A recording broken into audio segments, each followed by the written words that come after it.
Well, hi everybody. Welcome to Stratosphere Lounge. I'm your host Bill Whittle, and here we are on the 10th of March, 2003, 4, something like that. It feels like anyway. Hope everybody's doing well. Um, yeah, so here we are. It's We're still here. Anyway, I guess that's something to be grateful for. Not a whole lot to talk about before we get going. Dave Big Booty says day 724 of 15 days to flatten the curve. Next week will be March 17th, and then on March 18th, it'll be 2 years since the lockdown because it happened here at the Stratosphere Lounge. I got the news while we were in the middle of the show saying, you've got till midnight to get home before they do the whole arrest you for driving around kind of thing. They they eliminated the indoor mask mandate in California on Friday. And now the hunters have become the hunted. For the last 2 years, all the Karens were on people like me, like, why aren't you wearing a mask? But now, I'm the Karen now. Hi, Jay. J.U.S. Army. A couple people here have not been here for a while. But nevertheless, yeah, that's actually a good slogan. But nevertheless, now I can see people in the hallway, and 9 out of 10 are wearing masks. And I just want to say, what is the matter with you? What's the matter with you? You're worthless and weak. That's really what I want to say. Astronaut prints out we still have public transportation. Yes, undoubtedly, we still have to have it on the airplane. Uh, and hey, Tom. And it's yeah. And Steve says it's their religion. It is their religion. I think really the short form of it is the Trump people have said the whole time we don't need masks, and now we don't need masks. But I'm not going to be a Trump person, so anyway, I think. I think I was reading a lot still going on about this stuff not going to. We were late getting last week's show up, but I think it's up now on Rumble because we talked about, adult things as you might do in a free country. Uh, and and Nevertheless, this ongoing grand jury thing regarding the pandemic, a lot of sifting has to be done, but getting into the psychology now of these mass psychological movements and stuff, it's just really, really fascinating. Oh, well, Ginger says, thank you for using my Regulus and Carthage idea for the virtue signal. Thank you, and thank you for the great suggestion. We're taking suggestions. By the way, if you have to fly on an airplane and use like the because if you live in LA, it's pretty much 5 hours, pretty much anywhere. Um, at LAX, they have, is it C's candy? I don't remember. They're like these, you remember, were they sugar daddies? Is that what the name of those? Kind of like, they were like caramel, long caramel lollipops. Anyway, they got these things that are like, cubes, about the size of in fact, almost exactly the size of a 9-volt battery. And, and they last for half an hour. You buy 5, 6 of those. And then I'm sorry. I'm eating. Okay. The viruses won't be able to spread because I'm eating.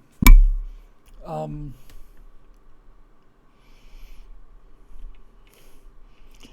I don't know. I just don't know. It's a strange world. You guys, it's like to come to a point where it's like, I think ultimately it just makes me just tired. I'm tired. Uh, and I'm just so tired of everything that I see being a lie. You know? Just about everything. Just about everything is either intentionally wrong or accidentally wrong. And I'm just had enough of it. I'm just enough want to just kind of, fortress of solitude for me. I was doing an interview earlier today did an hour and a half interview with a great guy who's long time in comic book illustrations and then computer games and stuff. Hey, Wazard's leaving Germany at last. Congratulations, Wazard. I hope you're heading west. But what were we talking about? We were talking about all kinds of things. We were talking about Superman. Was that it? Yes, we're talking about Superman, and and I said, there's essentially one superhero, and then just a bunch of other guys who are people in costumes. And so you got this Superman with all these powers, and criticism was he's got to be touching kryptonite in every single episode because otherwise Superman just does whatever he wants to do. And I made the point that I've made many times that Superman is unlimited power constrained by his own morality. All the power came from Krypton, all the morality came from Jonathan Kent. And I've often thought it would be, if I was writing a Superman script, what I would do in order to get around the fact that he can do anything is I would set up situations where Superman was essentially incapacitated by his own morality. Something where if he does one thing, thousands of people die, and if he does something else, thousands of people die.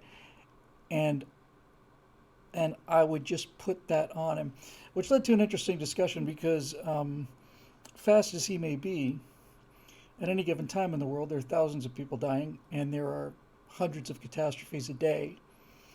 And so the question I asked was, how does Superman decide who to save?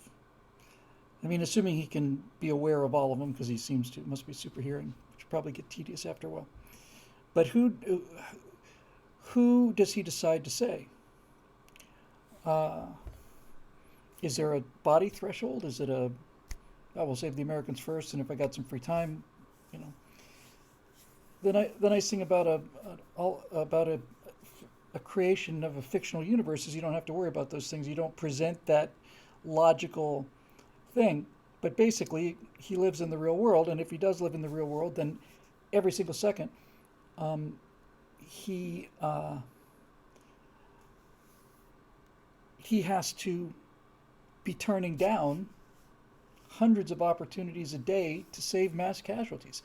How does he live with it? That's an interesting question, I think. And what do people think? What if you're the mother of a boy whose school bus goes off a cliff, killing 14, and Superman was around the world in India saving a school bus that went off the road there that would have killed 20? Is it like Superman? You are American. You live in America. You kind of owe us first. You feel people would get resentful. I think they would. I think people would start to hate him. And I think Superman would just kind of say, you know what, I'm done. That's how I feel sometimes. But I had never realized until this conversation just a couple hours ago that he doesn't have a lodge or he doesn't have a timeshare in Cabo. He's got the Fortress of Solitude. Interesting combination of words. It's not the Cabin of Solitude. It's not the Palace of Solitude. It's not the Mansion of Solitude. It's not even the stately Solitude Mansion. It's the Fortress of Solitude.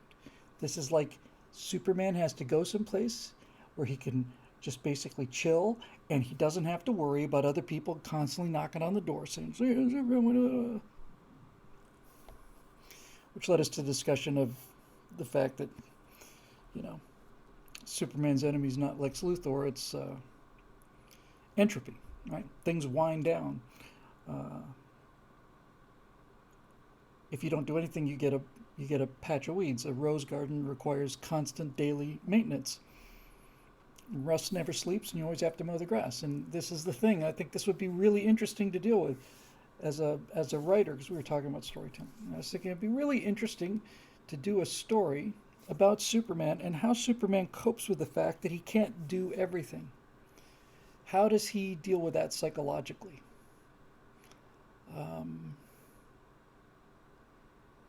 It's an interesting question. How do you not think about all the people that you let die today. So anyway, we'll see.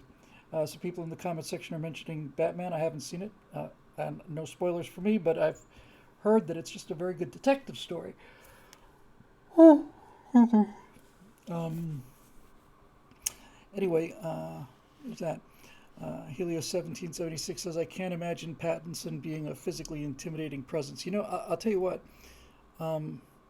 I was fully on board the screw you, Pattinson, you know, because of Twilight, because of that horrible, horrible, horrible crap. But that boy is a great actor. And he's in one of my favorite movies, which is The Lighthouse. And he's fantastic. And it's just Pattinson and Willem Dafoe. It is beyond bizarre, and he's great in that. And I actually worked as an editor on a show called Beyond Bizarre, which was a strange show. It was fun, actually. Beyond Bizarre. Anyway, I'm gonna try and get to questions pretty quickly here because your host is a little tired today, actually. Eric Blake says it's excellent, so there's your review. Last thing I was working on, I don't have it with me. I'm not gonna show it, even if I did. But I'm trying to get this animation to look more like me. The character that looks like Zoe looks exactly like Zoe. And I put some work into it, and then I looked at what I had before, and it makes me look like Australopithecus. The thing I had for my model just looks like big cheekbones. So it's looking better. Anyway, that's about it. Lady Hawk says stress will make you exhausted. Well, in that case, I'm the tiredest man in the world. It's been a little rocky, but that's okay. It's just grateful and happy to be living here, and that's the truth. All right, so let's see what's going on over at BillWhittle.com. We'll take those questions first, and then I will try and get to the ones on Facebook. But man, I'm tired. That's a fact. Oh, there's a picture of me wearing my Dorka helmet.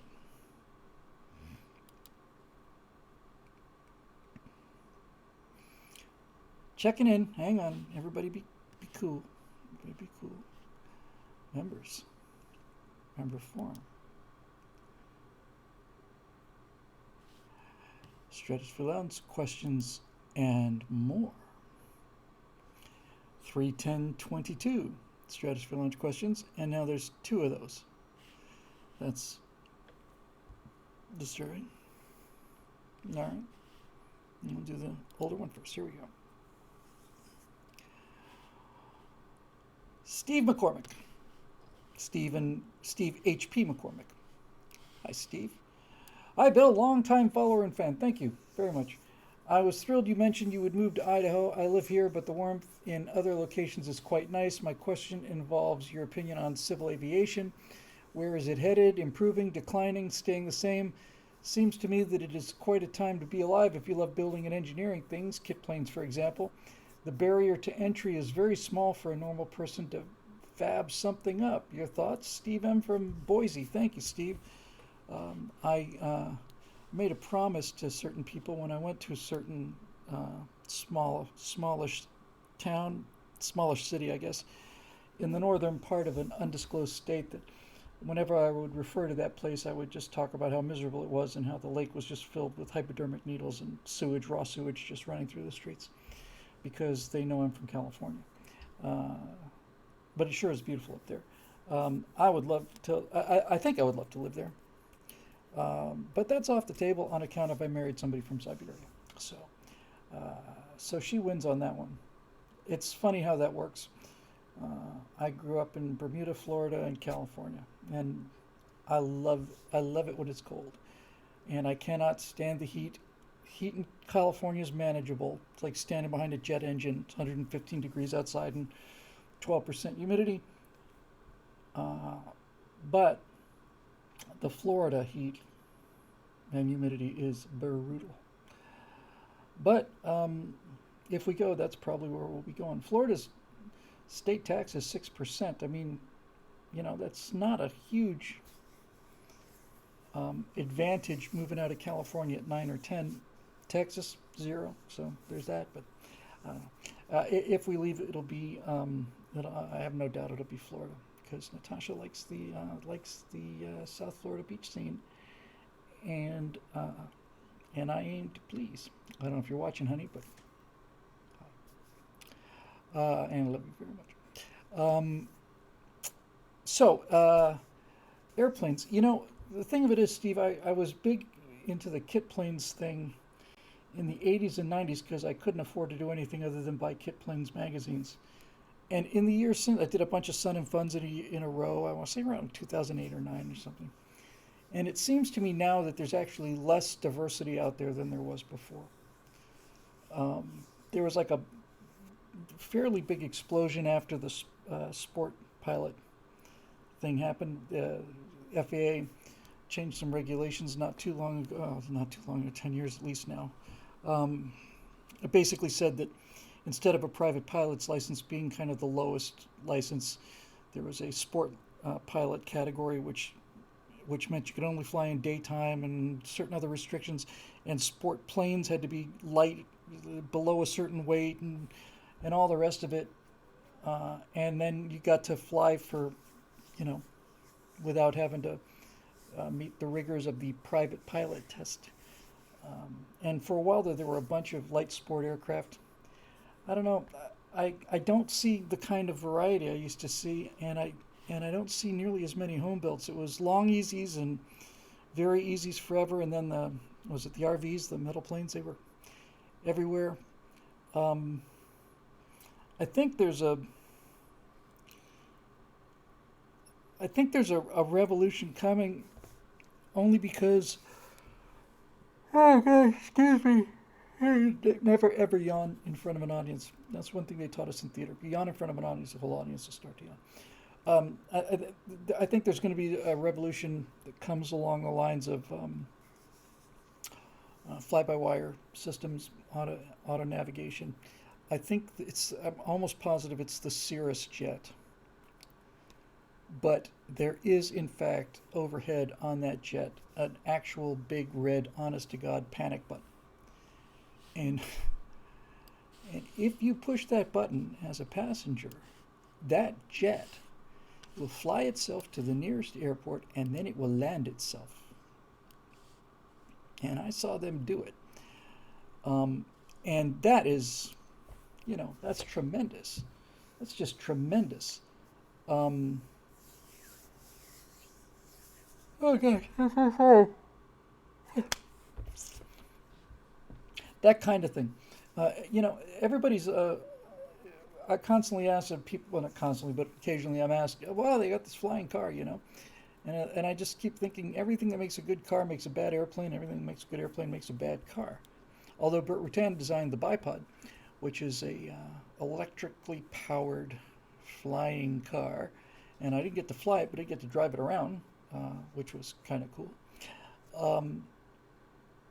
So, I don't want to rain on anybody's parade there. I think, I know that when I really kind of got out of aviation, 2016,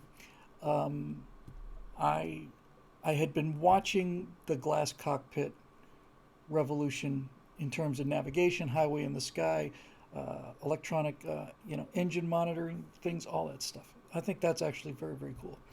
But Helios beat me to it here. Speaking as a pilot, the idea of everybody being in the sky terrifies me. One of the reasons I liked flying so much was I liked getting away from the idiots and the the line cheaters and all the rest of those. I think my favorite thing about flying was being around the people, the fact that everybody, with a few exceptions, were polite, competent, careful, and I really liked the culture, and I just felt good there. I think the only time I've ever been personally, yeah, I think so. I've seen a couple pilots that scared me because they looked like they were on the edge of competence. But the only time I think I've ever seen anybody do anything really just nasty was I was flying patterns out at Ramona, and it was uncontrolled at the time. So we were next, and we were just heading downwind, or just about to make our crosswind, our base turn, and a P-51 came out of nowhere and just cranked in front of us and landed, which is cool, but um, but not very nice or polite or safe. And the instructor I was with gave him a piece of his mind, and the guy argued back, and I thought, dude, you're wrong on this one. It's like you can do whatever you want to in your Mustang. It's a great airplane, but you don't get to cut off people, especially student pilots, in the pattern. It's just not done. I know you think you're uh, Sky King, and maybe you are, but you don't have a right to take those kind of chances with my life or anybody else's.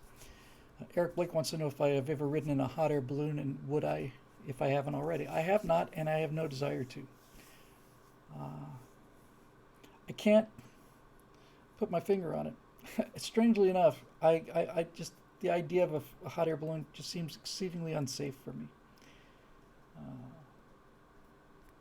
yeah, I can't. I don't know. It feels to me like it would be. Oh my God. That it would be like standing on the top of a big building, with a balcony. I don't know, but no, I haven't done it, and I haven't missed doing it. They are sure pretty, though. I've seen a lot of them down San Diego, Orange County. Sometimes you'll look up and see 50 or 60 of them. That's quite a sight. But I kind of like to be, if I'm going to be in a flying machine, I'd like to have some sense of being able to steer the thing. And I know that a good hot air balloon pilot can often, with great precision, steer that thing based on what the winds are doing at different altitudes. But generally speaking, no. Anyway, Steve, I hope that helped. Here we go. GK Masterson. A little longer one, but that's okay. We got time. That's what we're here for. Hey, Bill, a quick note. I don't have any questions as of yet, but I want to let you know that even though I kind of enjoy the teasing about calling me a dude, even though I'm a chick and I was born female, my parents will be happy to attest to that. It does annoy me a little, and I want to explain why. I beg your pardon, madam. Uh, I've worked in, as I mentioned before, I think it's a connection to um,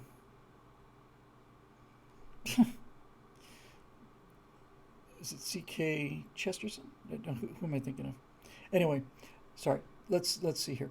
Uh, I've worked in IT and gaming most of my adult life, and have been quite frequently the only person in the room without dangly bits. I'm damn competent in my profession, and so I was never an affirmative action hire. I don't doubt that for a second. I've also been told to my face that the reason I didn't get a promotion was because I was planning to eventually have children. I've learned how to speak assertively and confidently without coming across as bitchy or aggressive.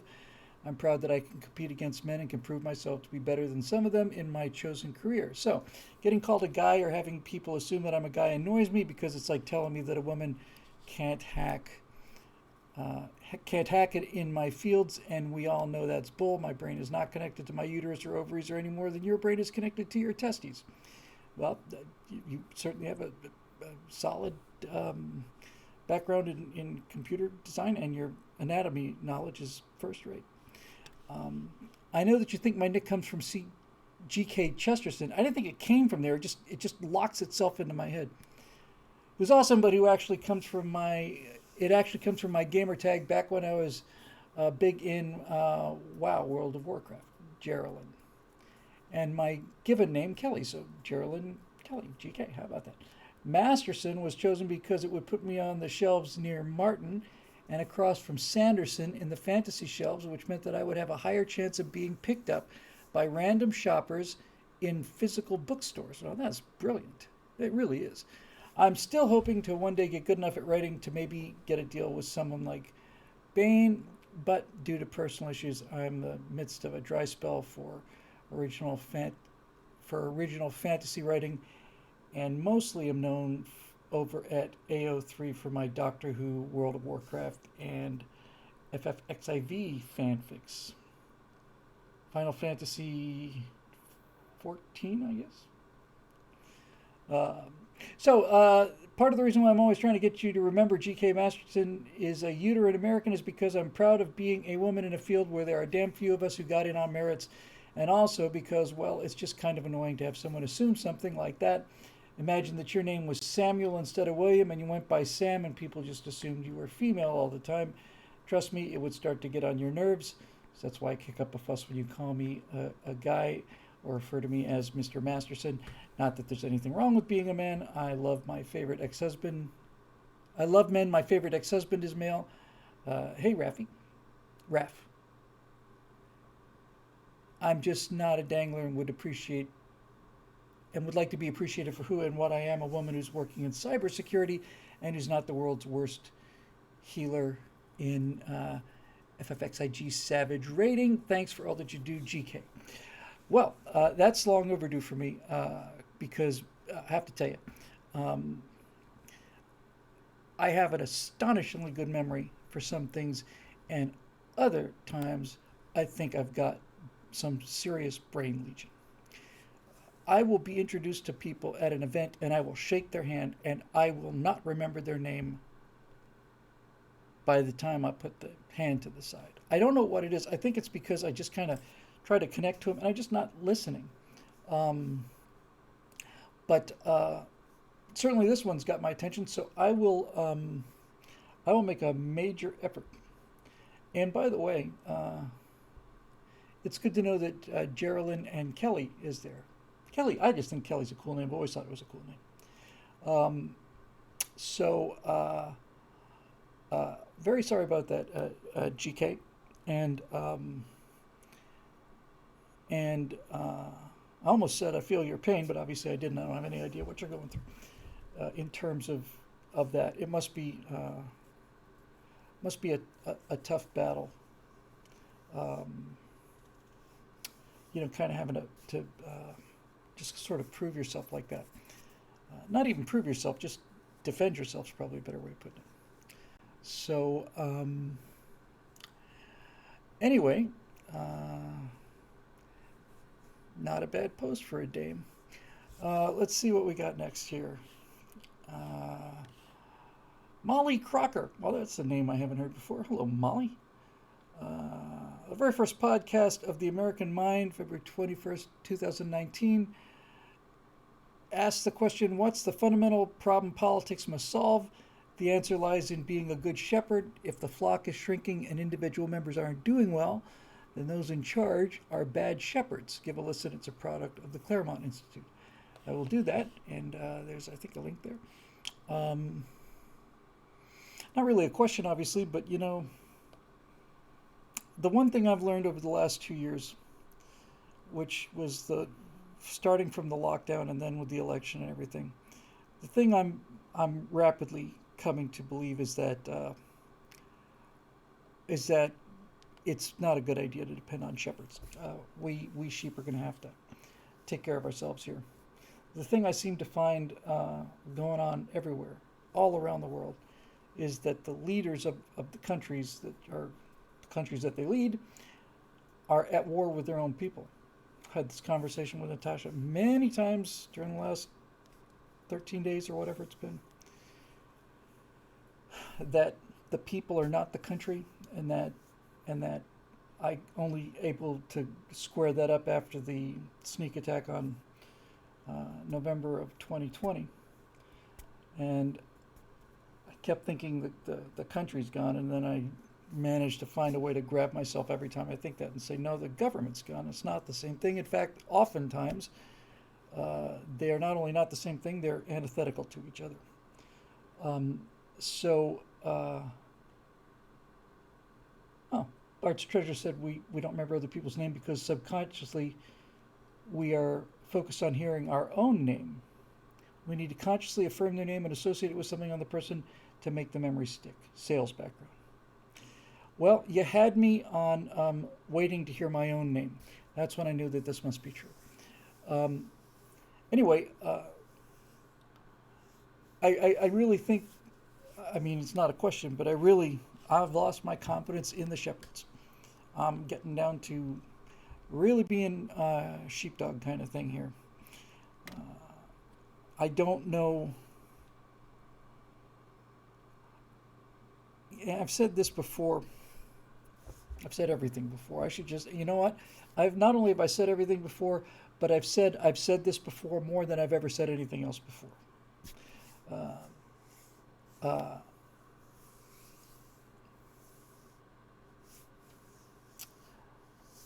Now all I have to do is remember what it was that I'd said before when I said I'd said it before. Oh,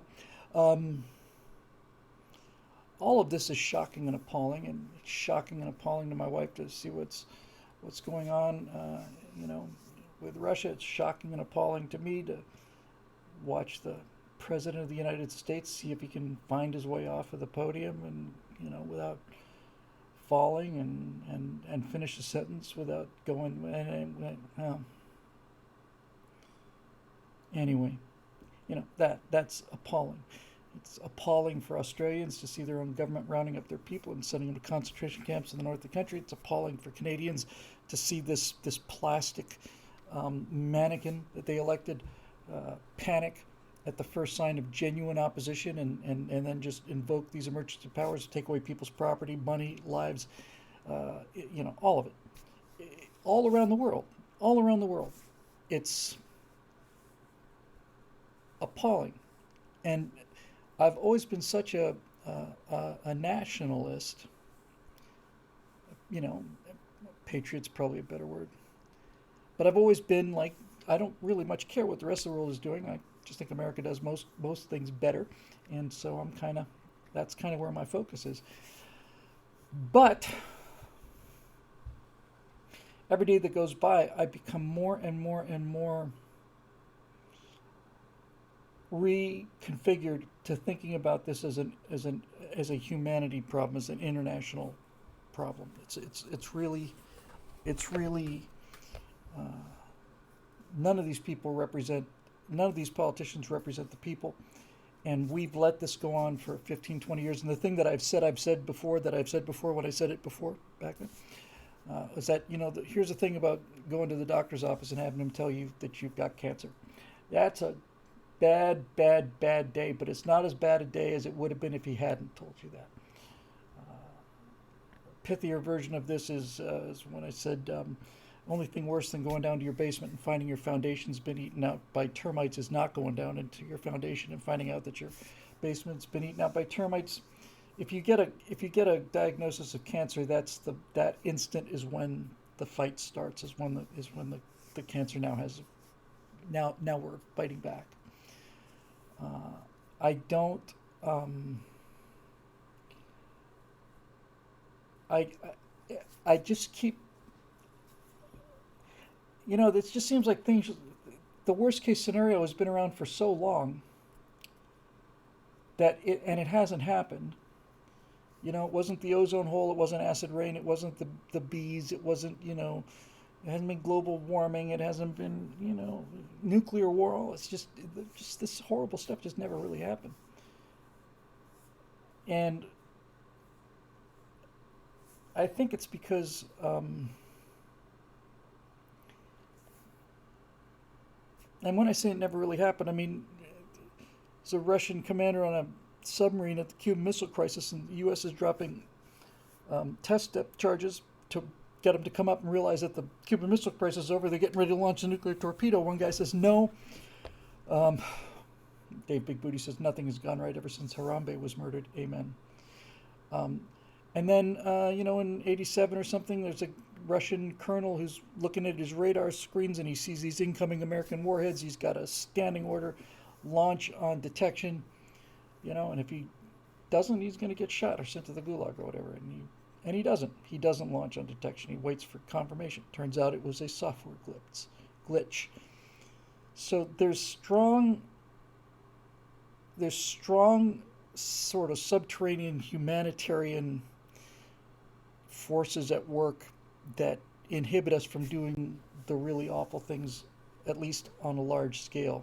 I was talking with Natasha about this last night. It's a weird thing to talk about because one of my core beliefs is that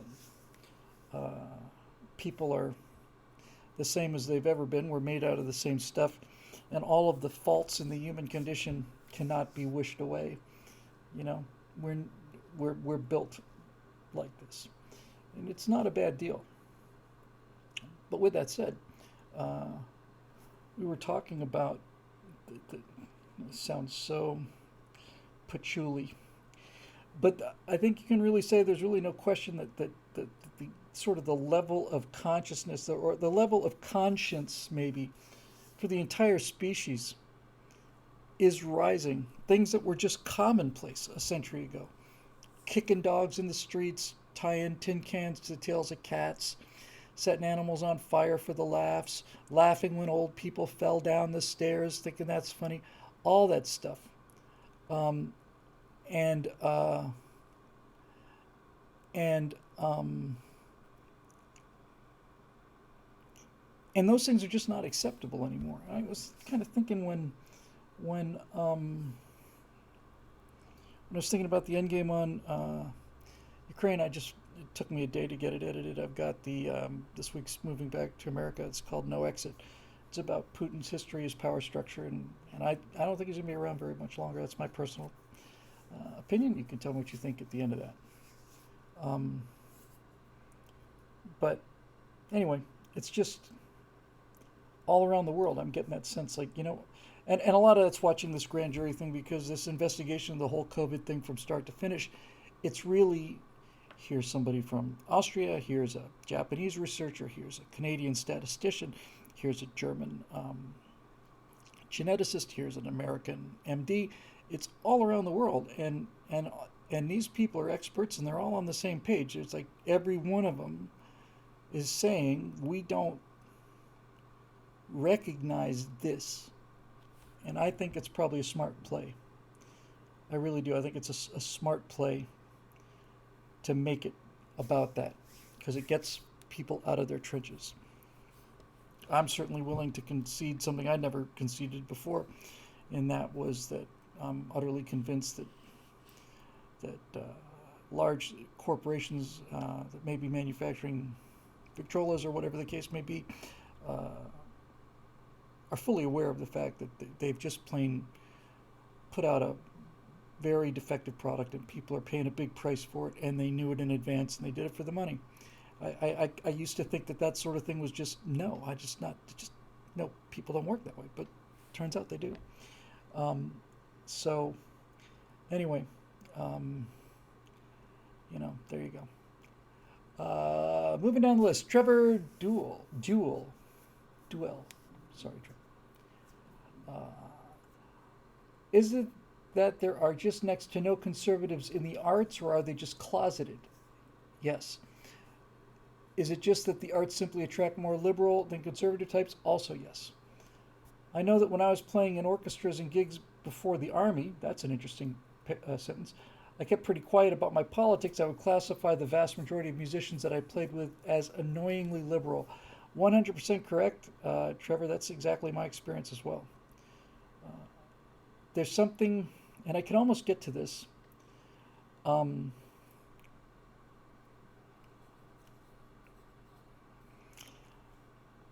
I talk about like a person who's creative, other people, you can be creative in any number of ways, and I'm not one of these people. People try to define. Oh, he's not. He's very intelligent. He's just got physical intelligence. You mean he's like a good athlete? Yeah, but that's not intelligence. And emotional intelligence, that's not intelligence either. Let's not define the word out of all meanings, right? Let's make the word mean something. But people who are in the creative arts, in order to create things, you really do kind of have to detach yourself from reality. Probably the simplest example I can think of is an actor. A good actor, really good actors, has been my consistent experience, are the most boring people in the world. In fact, really good actors, when you get a chance to talk to them, there's nothing there. I mean, really, very little there. Because the kind of people that are driven to become good actors, I think, do it because on some level they understand that there is no essential personality there, and the act of taking on a role not only provides a service to the people watching, but provides to them some kind of sense of personhood that they don't often experience. My mom sat and talked with this sad-looking man at a party when she was a young woman in Britain, and she said he was very sad and quiet, and he was sitting on the side of the chairs. She said he was the most boring man I ever spoke to, and it wasn't until afterwards that somebody told her that it was Peter Sellers, but I didn't find that shocking at all. So during the warm-up for the show here, people, we had a couple people here new for the first time, and one or two of them said, it was about 6:04, 6:03, something like that. Somebody said, "Hey, I just got here. Am I on time, or is Bill normally this late?" And then when I stopped laughing, then I realized, no, you're not late. And then everybody who's been here for a while leapt in and essentially said, "We're on Bill time here. You might as well just sit back and relax, just kick back." And I realized I've got an entire subsection of the space-time continuum named after me. But tidiness is not my primary virtue. See, it's just not. And I'd love to tell you there's a good reason for that. So I will. There's a good reason for that.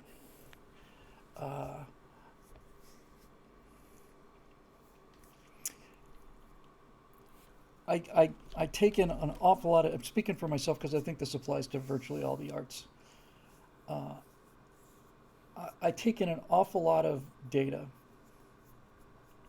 and when I'm doing what I'm supposed to be doing, I'm able to put pieces of story and data and history and all the rest of it stuff and put it together in such a way, hopefully when I'm doing it right, that it's not only somewhat new or novel, it's also explanatory. It also, hopefully when I'm doing it right, makes people think, I didn't really saw it that way. And almost always it's things that are much simpler than they appear to be. And the reason I'm able to do that, to the degree that I'm able to do that, is because of how untidy my thinking is. I can bore down on a problem. I mean, I can spend, and have repeatedly spent 14 hours trying to get a router to work or something like that. So it's not a question of having a short attention span. I have a profound attention span. And sometimes I'll just read a book all the way through just to do it, just because I can't put it down. Somebody once was talking about a writer, and they said, "Oh, I'll tell you one thing. Once you have one of his books, once you put it down, you just can't pick it up again." But it's that lack of structure that allows these things to move and just kind of swim around in the soup, and then like proteins, they just go, "Oh, that's interesting. Well, that's interesting too." And I think that most people in the arts are like that. They're very detached from the constraints of reality. That's probably a good way to put it. They're able to do what they do because they're not constrained by reality. And that would be marvelous if they recognize that and were willing to stay out of adult business. Now, I'm a theater major, so for those of you who think I'm dumping on actors and writers, I am. Only because when I was in the middle of that, I was so wrong about so many things.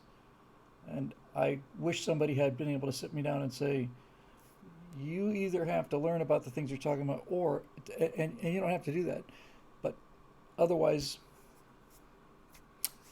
talk about something that you know, because you don't know anything about this. So anyway, That's pretty much it. Uh, the best I've ever heard it described was by Evan Sayed in a book called "The Kindergarten of Even of Evil," yeah, of Eden. He said that leftists have rhetorical intelligence, that they're extremely good storytellers, but the basis of those stories being rooted in fact got nothing to do with them. They don't care. Um, it is creative people, artists and musicians and so on. Look, you mentioned you're a musician.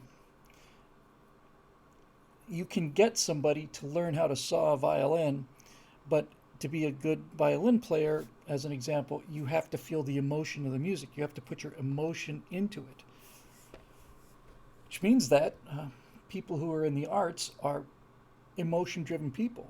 And if they weren't, then they'd be no good at what they do. The problem comes when that emotion driven attitude that's so effective in the arts gets transcribed over to things that do impact reality, like war, politics, science, and all the rest of that stuff. Then you get into real trouble because they're not capable of realizing, as a general rule, and I managed to cure myself of this, that the world is not run by what they want to have happen. Uh, yeah, Mark Amonsey said they know so much that isn't so. That's Reagan's quote, I guess. It's not that liberals are stupid. It's just that so much of what they know just ain't so, which is not true. That's a problem. I will say, as I said before, when I said before that I'd said before, I would much rather listen to an engineer sing than drive over a bridge that was designed by an actor. Let's see, moving on. Justin Whitsett. Oh, we might as well get into this. Bill, I'm afraid you're going into deep water on the Ukraine-Russia invasion. There's been so much propaganda on both sides surrounding this horrible situation. The story about 13 Ukrainians on Snake Island that died, false. The story of Miss Ukraine beauty contestant going to fight, false. She was posing with an airsoft gun. The pictures of the Ukrainian president geared up for battle, false. He's still there, and I'm not saying he's not putting in effort, but the pictures we have seen most of the time were taken 6 months or a year ago. The story of the ghost of Kiev ace pilot, false. We have no clue about casualties. The Iranians claim some 4,000. Russia says it's around 500. Truth's probably somewhere in the middle. And with people like George Soros and Hillary Clinton throwing their full support behind Ukraine, who knows what to believe. There's more coming, but let me just say this. All of those things are false. Which directions were the tanks moving when they crossed that line? That's not false. And so all of this froth, I'm not accusing you of froth, Justin, I'm just saying it's out there. All of this froth about what's true and not true is legitimate. In fact, the show I did earlier today was called Telling the Truth, not in speaking the truth, but how can you tell what's true? Did a whole show on how can you tell what's true and the dangers of wanting to believe things that you want to believe, all of that. So, yes, all of that stuff turned out to be false. But the one thing that didn't turn out to be false was there is, in fact, a line between Ukraine and Russia, and the tanks went from Russia into the Ukraine. That part is not false. And anything around that is trying to mitigate that, to me, is misguided. So I get that aspect of it. Look, if George Soros and Hillary Clinton are throwing their full support behind Ukraine, that doesn't mean that Russia's right. If that were the case, if anything that George Soros or Hillary Clinton believed in, I had to not believe in, then if they told me they believe in gravity, then I have to believe it. It's just fallacious thinking. Now, without question, Marusha Dark's talking about it. I talked to somebody who's a Ukrainian, a Russian living in Ukraine in one of the contested regions. They've been fighting for almost 10 years. There's been all kinds of murders and rapes and all the rest of it. And this idea that Ukraine is like this idealized republic just isn't true. And there's no question it's not true. It's just, and I'll get to the rest of your stuff here. I've heard so much justifications, counter justifications. I just finished, it's not up yet, but I just finished a second episode of Moving Back to America that talks about what Putin is, how he sees it. And not just how he sees it, but how many Russians see it. And all of this is mitigating, and all of it is interesting, and all of it is relevant. But when you get down to it, the only thing that really does matter is there a border between Ukraine and Russia? Turns out there is. Who crossed the border, and which way were they going?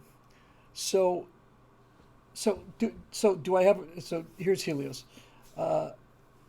If so, Bill, do you believe a separatist part of the country has the right to declare independence from the rest of the country, and does another then have a right to acknowledge that independence and send military aid? Yes, you have a right to declare independence, but that's a political statement, and to and you have to do that first. These contested regions, you can find to the horizon people on both sides talking about it, but that's not the point. The point is that you cannot simply just go and you just can't do it. You just can't do it. So it's not a question of the Ukrainian border, it's a question of borders. That's really what it comes down to. That's what I'm saying. I've had people say, oh, the Ukrainians are Nazis and they have all these dirty bioweapons labs and all that. You know what? That may even be true. That may even be true. But it doesn't justify the... You've either got law or you don't. And the reason people are so torqued around this worldwide is because we had the feeling that maybe we'd put this whole kind of thing behind us. Now, as I said earlier, I don't think that's ever going to go away, but it's just not done, like kicking dogs and spitting on the streets. You know what I mean? And that's a good thing as a general rule. The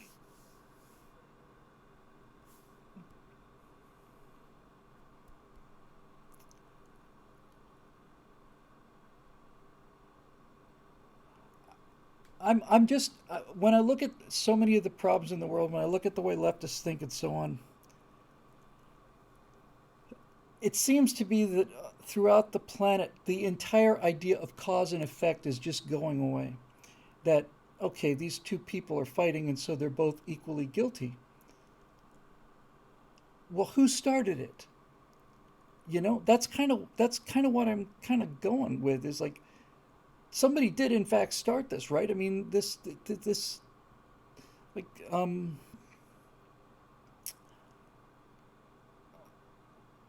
if somebody comes into my house in the middle of the night and I shoot them, that person's dead and I'm still alive. Am I to blame for this? Or is the person... My response to these kind of home invasion things is an example. This guy was killed breaking into somebody's house and it was excessive force. My every time I hear that, it's like, I didn't break into his house, and I wouldn't break into his house, because if I broke into his house and he shot me, that wouldn't surprise me. You see what I'm saying? It's like ultimately, you know, there it is. Now, every border in the world's been trounced back and forth and so on and so on and so on. But look, Vladimir Putin is not an idealist, and he doesn't have an idealistic reason for doing this.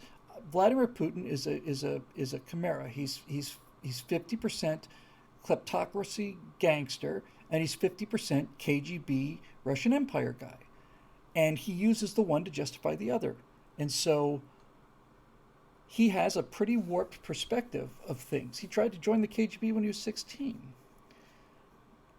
And just because he believes it doesn't mean he has the right to do it. Kennedy, Mobile Moto says, Kennedy invaded Vietnam because we didn't like China subduing Vietnam during the French occupation of Vietnam. I disagree. See, I think that we were in Vietnam because the North Vietnamese communists attacked the South. And I think we were in the Korean War because the North Korean communists attacked the South. And I think we're concerned about Russia because the Russian communists invaded Hungary, and they invaded Czechoslovakia, and they invaded Poland, and they invaded Afghanistan, and they did all of these things, and they did them first. And it was the Russians who broke the agreements of the Potsdam Declaration. It was the Russians who sealed off Berlin against the agreement that they'd signed. It was the Russians who had said that Poland would be able to vote in their own free elections. That didn't happen. It was all of this, all of it, all of it, all of it was aggression, communist aggression, most of it from Russia. And everywhere around the world, whenever you talk about America being deployed, you're always dealing as a reaction to something else. It's never just like, we just feel like doing that.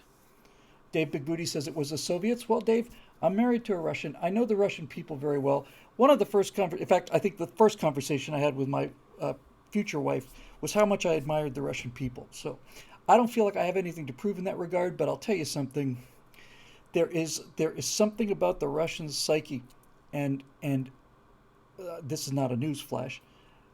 It's got to do with the size of the country. It's got to do with the severity of the weather. But the Russian psyche and authoritarianism are deeply connected in a way that is not true for other countries. Every country's got its own blind spots. Every country's got its own good points and weaknesses and so on. But this totalitarianism thing suits their national character, and especially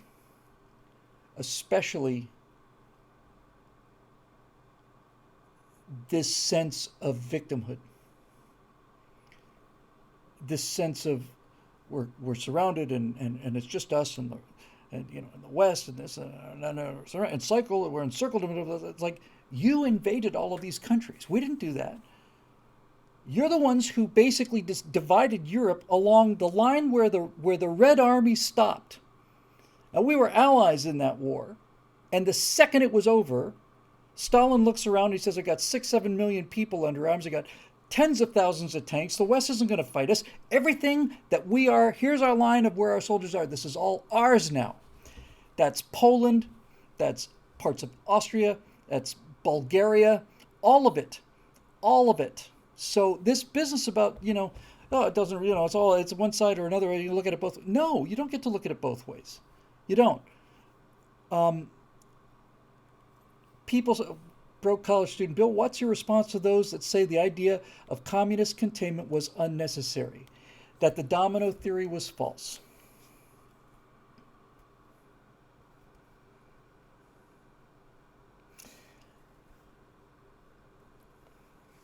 Cuba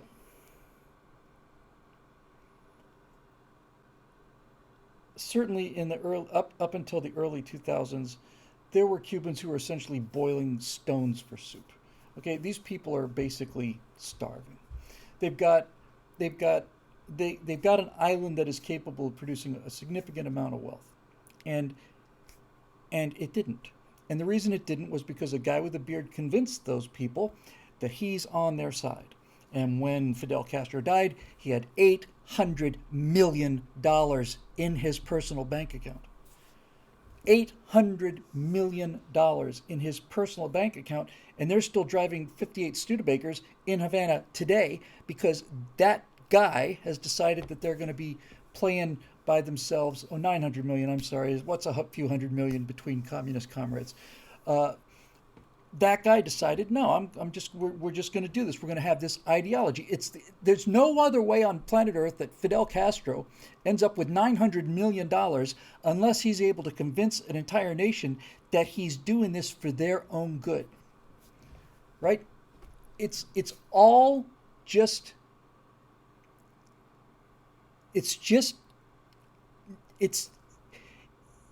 there is a difference between the way the West behaved and the way that the East behaved, especially after World War II.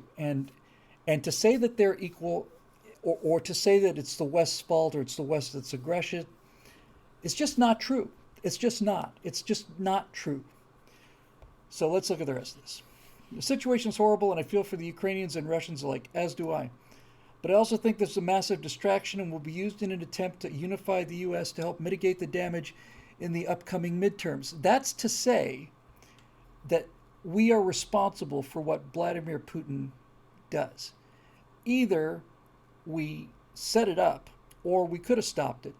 But whenever I hear these kind of things like like like this, it always strikes me as being the fallacy of that nobody in the world has any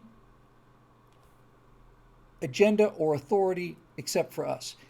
We we did this in the Middle East, um, therefore this is our fault.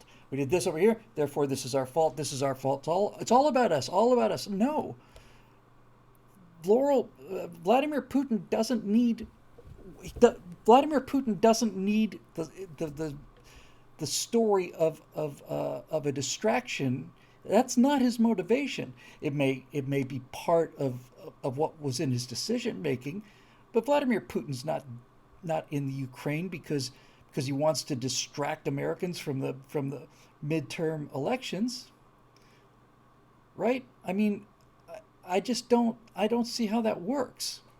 He doesn't need it. It seems to me to be kind of a strange thing to say that Vladimir Putin invaded the Ukraine in order to help distract Americans from the upcoming midterms. And I don't know how else you would interpret that to say I think that the invasion is a massive distraction and will be used in an attempt to unify the U.S. to mitigate the damage of the upcoming midterms. It may end up that way, but that's not the cause of it. I support the Ukrainian people and I want them to determine their own destiny without interference from Putin and Moscow. Me too. But I also want them to determine their future without interference from NATO in the West. Me too. It seems to me that the decision about NATO should be up to the Ukrainians, but I'm old school like that. We already outed one of their presidents after they had an election in 2014 because we didn't like him. We have, as always, been meddling in other people's affairs. And now when Putin uses our own language and political tactics against us to justify his actions, we are contemplating kicking off World War III, not specifically saying you, but others. That's a fair point. I completely agree with your position. Prior to the invasion, someone strong or at least someone crazy could have prevented this from happening. Not just could have, did. Did. I was real strong on Trump as a deterrent, and that's before I found out that he had said to Putin face to face, Vladimir, if you go into Ukraine, I'm gonna bomb Moscow. When I heard he actually said that, is that true? Did he really say? Yeah, I really did say that. Right? So the big Russian puppet who was installed by Putin, Trump. You would think that if you're gonna pay for an American president, that you would use him while he's in office. I always find that rather hard to believe that the left still thinks that Trump is a Russian puppet, and during the 4 years that Trump was president, Russia did not do anything aggressive militarily. We became energy not only independent, but we became energy exporters, which basically undercut the entire revenue stream of Russia. This is what I was saying earlier. There comes a time when I'm just tired. I'm not tired of doing this.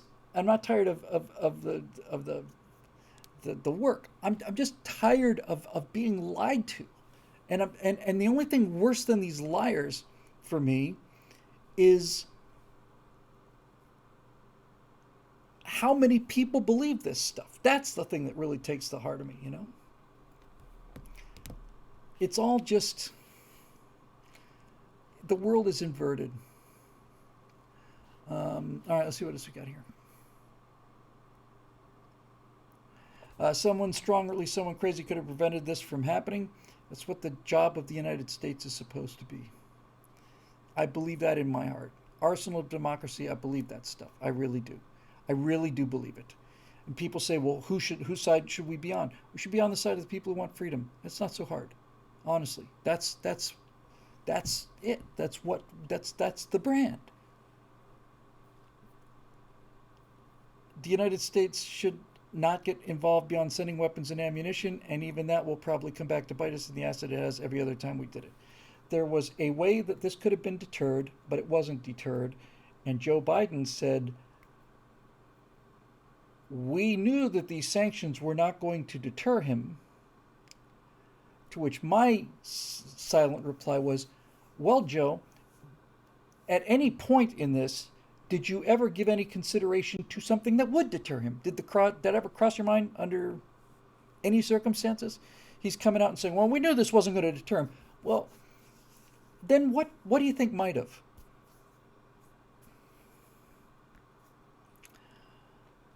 I've seen enough with this situation from conservatives who revere our founding, our Declaration of Independence, our Constitution, and practically worship George Washington as a god. These same people are ready to throw out the warnings of this great man and our founding father, friendship and trade with all, entangling treaties with none. In order to go and fight to protect the sovereignty of one of the most politically corrupt nations in Europe, while our southern border remains completely undefended and the full-scale butchery that is the war in Yemen is being waged with weapons we provided continues on. There's a little bit to unpack there, but yes. Look, I have a political philosophy and we share it because that's why you're here. When I was doing the virtual presidency thing, it was refreshing to be able to say that it would be nice to be governed to our principles and that I believe that such a thing is actually somewhat possible if you don't have politicians doing it. But the thing that I liked about the virtual presidency, and especially about what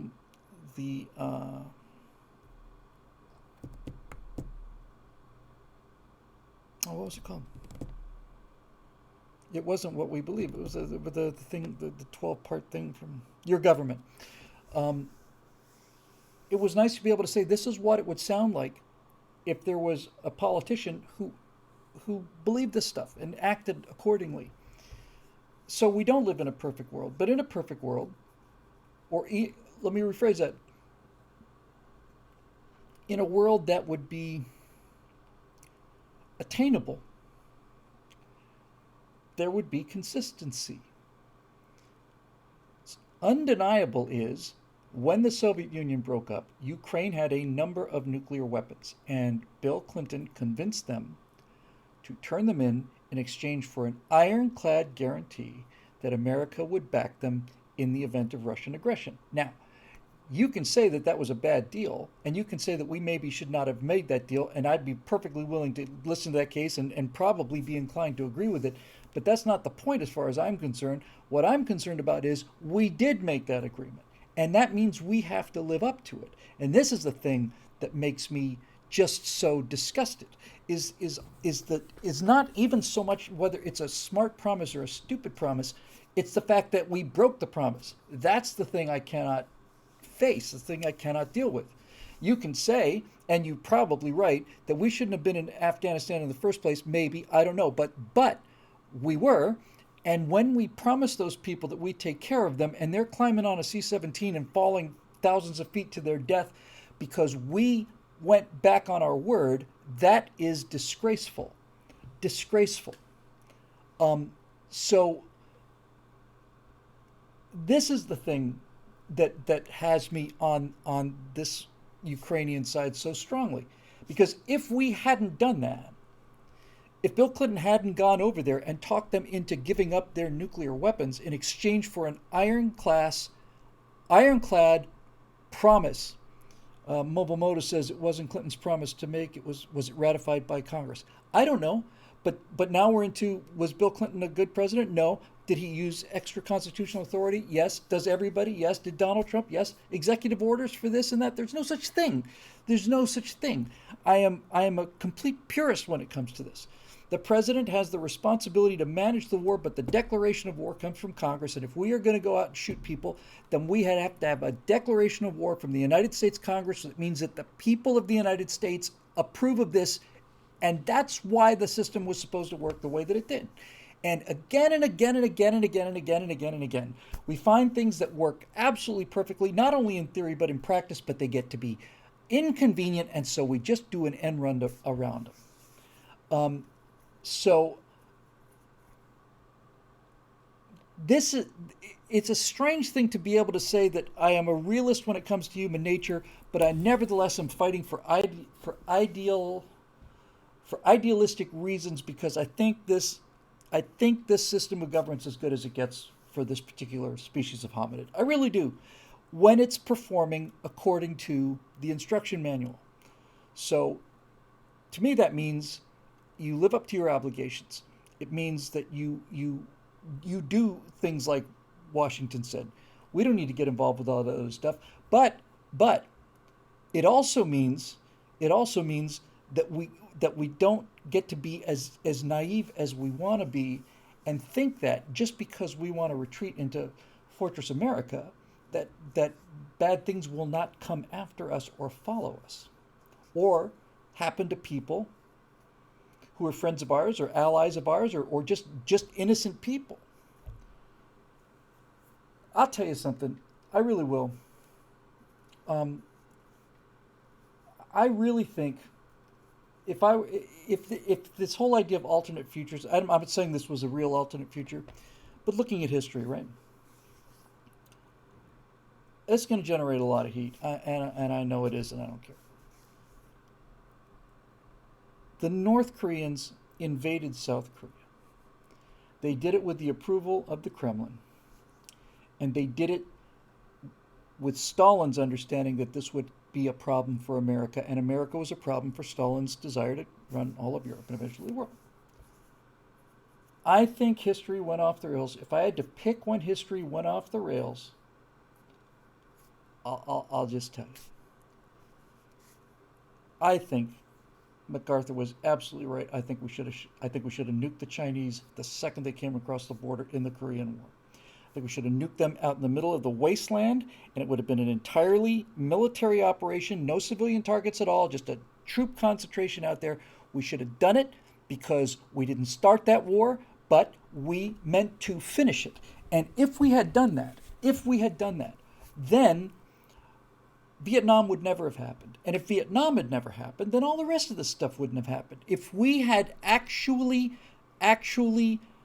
done what we said we were going to do, if we had actually decided to stop this aggression, then we wouldn't be in this trouble. And when it became clear that America was going to talk a big game but not really do anything, then all you're left with is putting out fires everywhere. It's putting out fires. So the Korean War became putting out fires. And the Vietnam War was about putting out fires. And the War on Terror is about putting out fires. All of this stuff. J.W.T. Kuda says Patton should have destroyed the Red Army. I don't know if he should have destroyed the Red Army, but somebody should have made the Soviets understand that when you sign an agreement with your allies, that means you have to obey it. And we didn't. And you know why we didn't? I know why. The reason that we didn't do it was because of this. I don't know if it's got a name. It's a thought experiment. You're on the freeway, a guy's in a Mercedes and a guy's in a beat up old rusted Pinto, and they're both going into the same lane. Who's going to back up first? Who's going to avoid that equally valid desire to be in that center lane? The Mercedes is going to back up first. Why? Because the Mercedes is pristine and spotless and valuable, and the Pinto is already beat to hell and he's got nothing to lose. If you understand how that dynamic works, then you understand that has been played against us because we're the Mercedes. This is where we've been ambushed. We've been not ambushed, subverted, right? Look, you either believe it or you don't. I'm not talking about you individually, I mean any country. You either if you're going to stand for freedom, you need to stand for freedom. And if you're not, then you're Finland or Argentina or any other place in the world. Okay?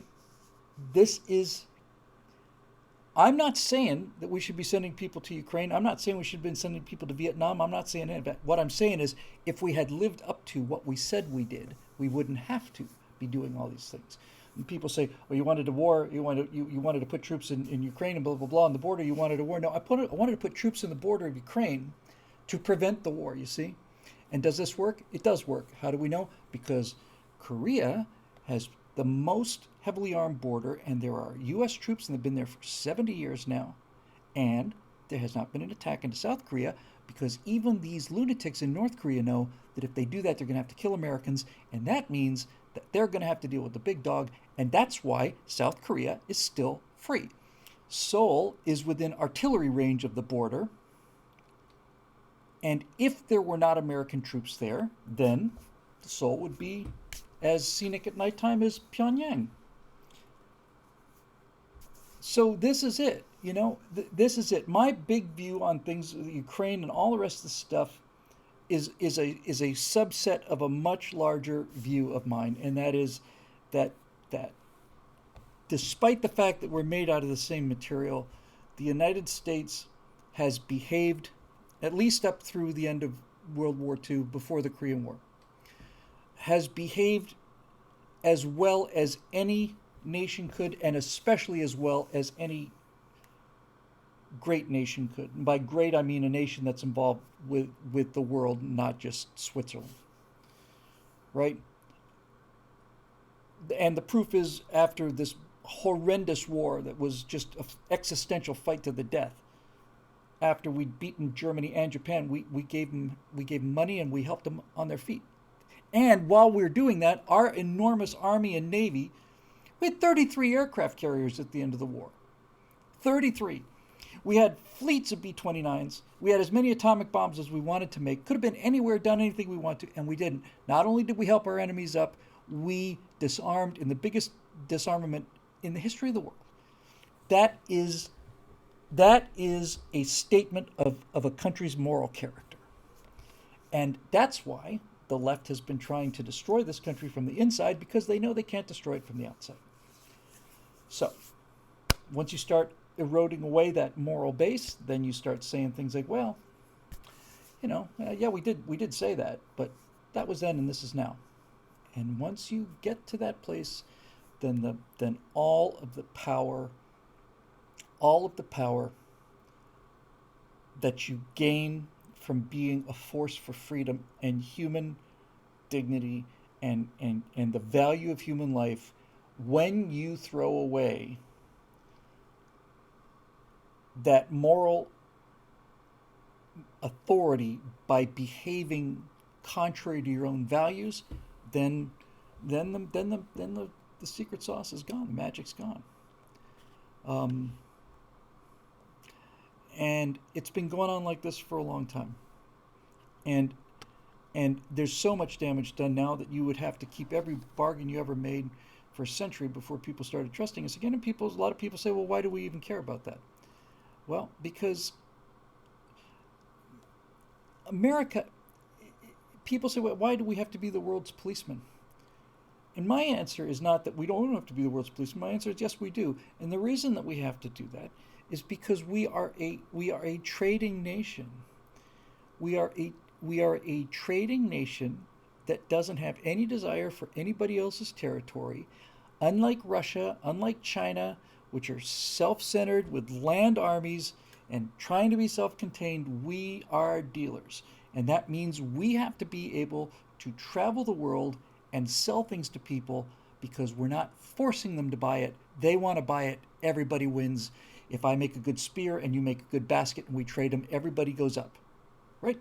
So that's what we're here for. We are the trading nation. You can't be a trading nation and be a militarily dominant nation at the same time in terms of actions.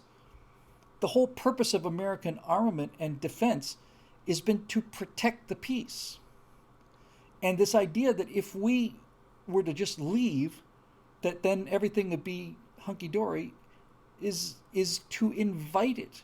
The reason I'm a hawk on these things is because there are people out there who are not like us, who will do bad things, and you're going to have to fight them sooner or later. And if you have to fight them, I'd rather fight them over there than fight them here. That's just the way I feel about things. So it's an extremely difficult thing to do, to make a country that, well, like I said to my wife last night, or yesterday, day before. America, invented by geniuses, run by idiots. And not just idiots, run by moral degenerates. An America that's true to itself is an unstoppable force, and that's why it has to be destroyed, and it is being destroyed. And and the uh, the other aspect of the American moral authority comes from the fact that this country is made up of the world. This is this country is made up of everybody else in the world. This is the town square of the planet. So you can't say, well, you have always done. What do you mean? If we were to actually get in a shooting war with Russia, here in Los Angeles, the language I hear the most, other than English, is not Spanish. It's Russian. And this is where the moral authority and the unwillingness to do it comes from. I think you can make a case that you can move out of being the world's policeman if you can make the case that the world doesn't need a policeman. And if you can make that case that the world can survive without a policeman, and you can prove it to me, then I would be 100% on board, because I don't like doing it. But if it turns out that there has to be a policeman, and my experience with humans is that there generally does, then the question is, if there has to be a policeman, then who should the policeman be? And my feeling is it should be us, because if it's not us, it's going to be somebody worse than us. And when I think about the things that scare me, I'm not scared about things like this. I'm not scared about overseas entanglements. I agree with all of this, all of it, and Trump proved it. All of it, I get it. But the thing that scares me is that the people now that have the power of America in their hands are not only not moral people, they're evil, immoral people. And we have the capability of becoming an enormous force for evil. And this terrifies me. Terrifies me. Is that all of the power that we accumulated as being a force of good in the world can now be used as a force of great evil, because we have allowed these swine to take this thing over. And if we don't fight to get it back, then we will not have only committed the greatest crime in history in terms of what we simply allowed to be destroyed, but we'll be responsible for what happens after that. And I don't like it. I don't like it. And we're obviously not going to get to all the questions tonight. And once again, I'm sorry. I will do my best in the future, and maybe I need to do a second show, but I guess this is what the show's about. So look,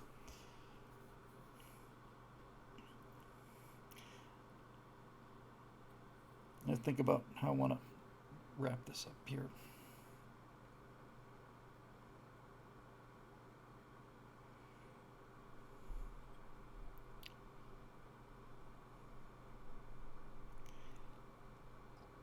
I think that it can be proven beyond any shadow of a doubt. Marusha said, force the world to be its own policeman. How does that work? That's like saying force the people to be their own policeman. So what does that mean if you're an 80-year-old woman? How does an 80-year-old woman become her own policeman? That's the whole reason that you have police. The reason you have police is so that big, strong men can protect weak, frail women. That's the whole reason that you have police. If you don't have that, then it's a triumph of the strong. It's a strong over the weak. This is the whole point. Look, when you get down to all of this stuff, all of it, I have a very simple philosophy. I believe in maximum human happiness, period. And whatever is the best way to head in that direction, because it's obviously impossible to get there, but it's also as true as that to say that there are happier people and happier times than others. So that's where I want to march. Now, I'm not saying that America and representation, America constitutional republic is the best way to go. I'm just saying it's the best way to go that I've seen so far. So this is the deal. The deal is, despite all of this,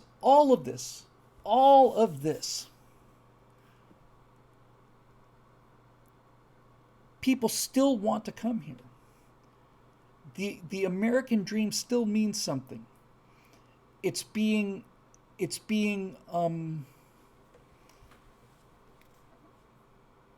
it's being erased rapidly, and that's why I'm here, and that's why you're here. We're trying to stop this destruction, because the reason that America is under attack and being destroyed from within is because it is in the way of authoritarians. It's in the way of people that want to tell you that you will take this shot in your arm whether you like it or not. It's in their way. And so that tells me we're on the right side, right? So anyway, I just finished with Justin's comment, which is why I love the people I work with, because these kind of conversations are grand. I had a conversation with Zoe today. It was almost an hour, 50 minutes, about whether or not the Earth was created in 6 days, and it was a really interesting discussion. And when it was over, we're still friends. So, just to wrap them up here, yes, it's degenerate of us to be getting the vapors about the Ukrainian border being violated when the American border is wide open. But I'm not doing that. You're not doing that. Trump wasn't doing that. Half of the country is gone, and they're the ones that have political power now, because we were sleeping at the switch, and we were sleeping at the switch on the night of 1st November in 2020. We were asleep at the switch because we knew that there was all kinds of funny business going on, but we didn't think that they would be able to get away with it. But they did. They're not going to get us twice on that. Yeah, silk robes, sons of bitches. That's exactly right.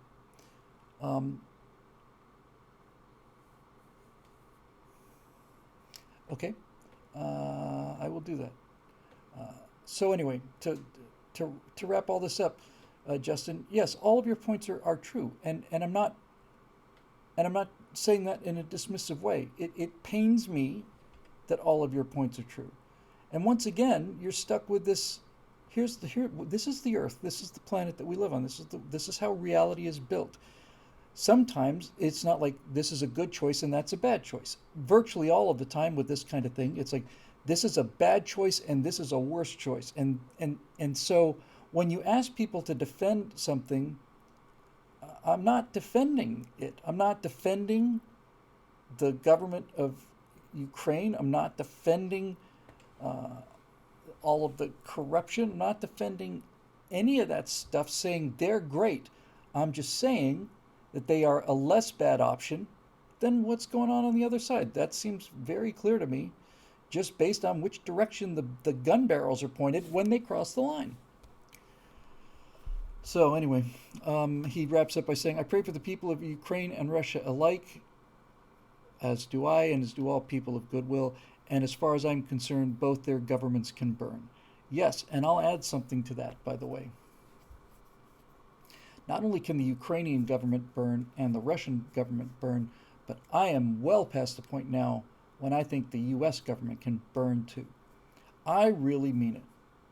When the FBI is implicated in trying to overthrow a duly elected president, and when the president, I can't say his name and president in the same sentence. I've made a promise to myself I would not do that. So when Joe Biden says things like, well, we knew this wouldn't deter them, or Russia's afraid of me because I'm the only guy that's gone toe to toe with them, and Kamala Harris is explaining that Russia's a big country and Ukraine's a small country, and all of this stuff. I say it can burn too. I want it to burn. I want it to burn. You can burn the Russian government. You can burn the Ukrainian government. You can burn the U.S. government. You can burn the Canadian government without question. You can burn the Australian government that's locked up its own people and done all this. And you burn them all. They deserve to be burned. In fact, that's how we get out of this thing, is by burning down all these governments, burning them down. They are at war with their own people. This is, it's really the ultimate irony is that all of this attack on common people has been going on for all of human history. These leaders, these aristocrats, these intellectuals, all of them, they've been just this. They've been like that. They've been like that jellyfish on the back of your neck on that Star Trek episode that just do nothing but cause you pain and force you to do things that you want. They've been there forever. And this current batch of the Klaus Schwab tech intellectuals, they want one government. They want a U.S. government. They want a world government. They want like a unified world that they can control. I actually think the most likely output is that there's going to be a much more unified world because the people of the world are starting to realize that it's not the Russian and the Ukrainian people that are the problem here, right?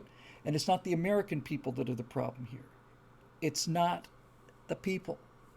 It's those guys. Yes, the New World Order that these control freak swine want to bring about may be a world order that has decided to clean its house of these parasitic psychopaths who run most of the governments of the world. They're psychopaths. And I've had enough of them. Had enough of them.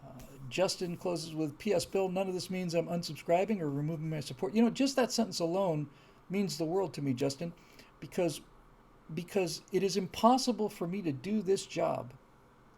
I'm not accusing you of this at all. I'm just telling you how much that sentence means to me. It is impossible for me to do this job as a hostage. I cannot ever... I get this, not infrequently. People say, I've followed you for 20 years, I love you this, but you said this one thing, and so I'm canceling my membership. Well, okay then. Thanks for the support up until now. If I let that determine what I say, then I'm useless to you and to everyone else. I'm useless to my wife. Most especially, I'm useless to me. The idea that we have to have a 100% agreement with everybody on anything or else they are dead to me, then there you go. So anyway, that's that. He closes by saying, P.S. Bill, notes means I'm unsubscribing or removing my support. We just disagree, and disagreements is how the world goes around. Amen. I've told you before, although I'm sure you don't remember, that I love you like an uncle and you're one of the most influential people in my life. Even though we've never met, I do remember. I know you're fighting a good fight. God bless you, Bill, and give your beautiful wife a hug from all of us. I will do that, and thank you very much for the extremely interesting and intelligent question, and for the thinking that has caused me to do as a result of it. I'll be flying this one on the way home. Chewing this one up. Here's Henry Lumley. I'm just going to read the questions. I'll try to get through the BillWhittle.com questions, at least in this one thing. And I need... Oh, boy. All right. Henry Lumley, I just recovered from the State of the Union drinking game. My God, man, you're a better man than I am. Just now, and I wanted to know what was the cringiest moment for you from the State of Putin Bad, so here's Trump's agenda speech. By the way, here's the latest update on the fleeing Democrats. These guys must be seeing some really awful internal polling numbers. Here's a list of all the House Dems that are not running for re-election. 6, 24. It's a significant number. It'd be a big number in the Senate. And here are the ones that are looking for other offices, 8. Okay, well, the power of the incumbency is power. Yes, they're fleeing a sinking ship. And now, of course, uh, the left is trying to say that the gas prices are all a result of the Ukraine invasion, and furthermore, it's the Republicans who wanted to defund the police. This is enough to, enough to make you really, really, really, really, really, really, really want to just beat your head against the wall. But there you go. All right, what's going on here?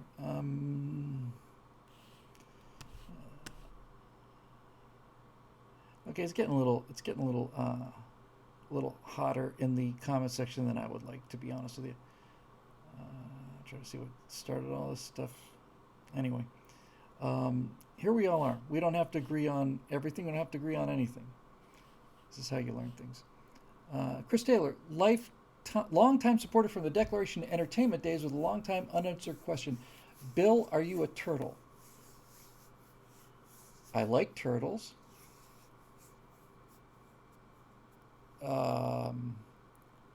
Chris, I don't think I've ever been completely just gobsmacked by a question where I'm just absolutely incapable of answering, but I haven't got the faintest idea what that means.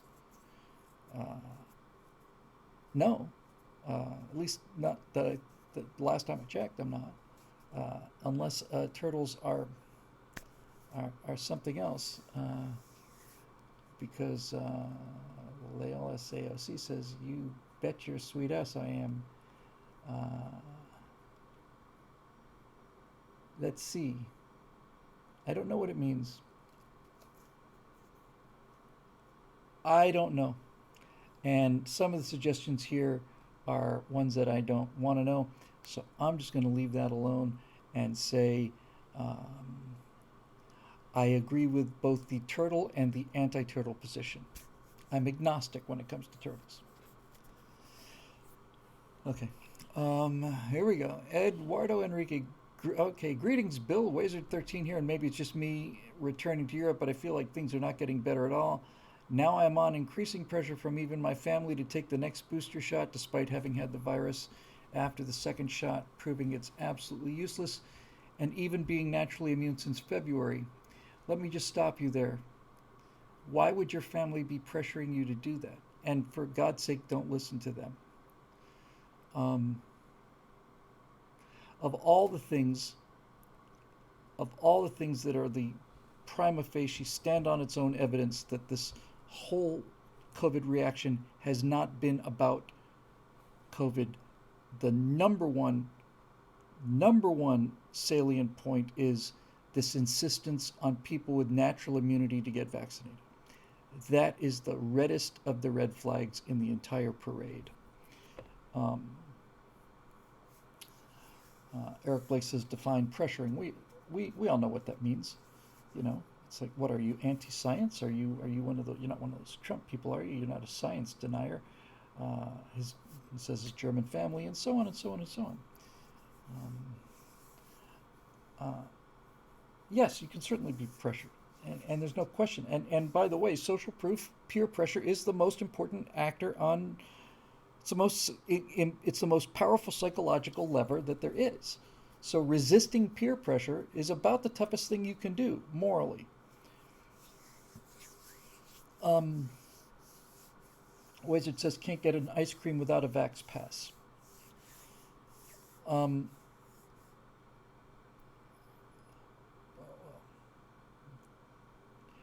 Kuda says, you've got no obligation to a toxic family. You did not choose them. If you choose a husband and there's a toxic person, you would leave them. So you're not required to remain in a toxic relationship that you chose. Why would you be required to stay in a toxic relationship that you did not? So read my question this week. Bill, situation change. Is this different than this question? I guess I took the older one first. I'll finish this one. I'll do that one. I'll go searching for it, and then we'll call it a night. I'll try and get it. Here we go.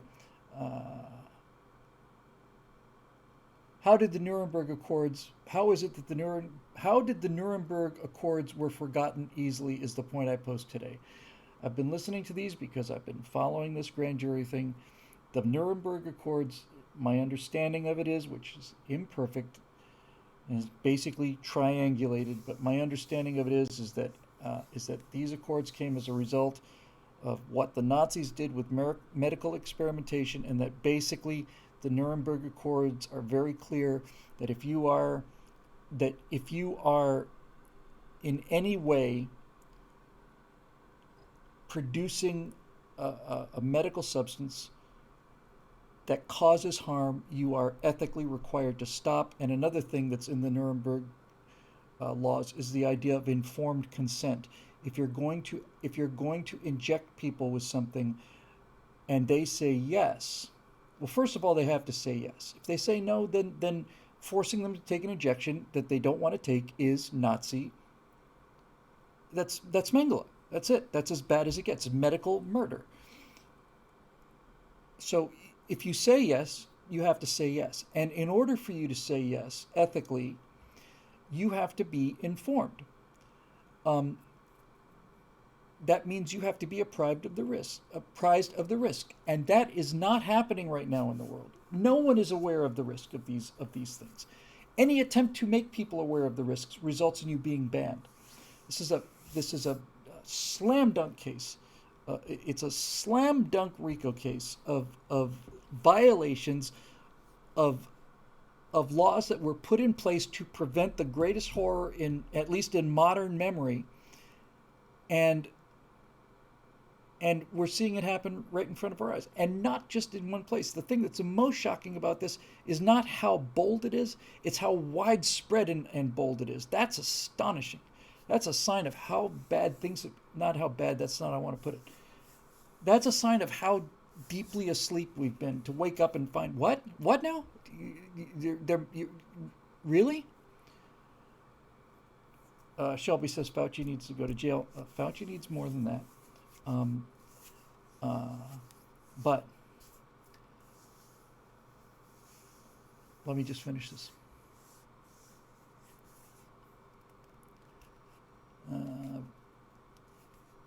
I feel still like I'm homeless and alone here. Without the booster shot, I will be unable to carry on anything with my life here, and it seems no matter how much I want to leave, I'm stuck in this accursed continent. My God, man, I wish I had that on a bumper sticker. The entire history of America, the entire history of people coming to America and becoming Americans is right there. I feel like I am stuck in this accursed continent. And it's not just Europe. Anybody who's ever come to this country, moved to this country to come here, has that feeling. Rest of the world's not faring any better. In Canada, the truckers are absolutely defeated and lost everything. Not 100% sure about that. They certainly lost everything. I'm not sure they were defeated. The war here in Europe is quickly making their plight forgotten. That's a sentence to see. And this week gave many points to raise, but I'll stop with this one. I feel like I'm surrounded by good Germans. Read the article when you can. I seriously recommend doing an MB2A on it. Here's the article. I saw a tweet that I liked very much because it was exceedingly intelligent and it was lighthearted, and it was using humor in the best possible way. It was using humor to make a point and taking the edge off the point. But basically what the tweet said was, I think this is nearly verbatim. The tweet said, let me get this straight. You want Germany to rearm and then take that army into Poland, right? I just want to get this in writing so that there's no confusion later. I thought it was fabulous. I thought it's just absolutely great. But yeah, that's essentially what we're saying. Yeah. All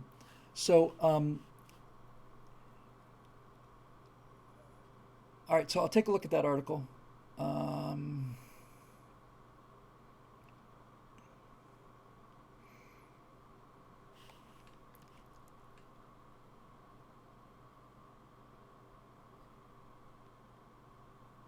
Here's another one from Henry talking about our cultural civil war and propaganda and stuff. There's Chris Taylor.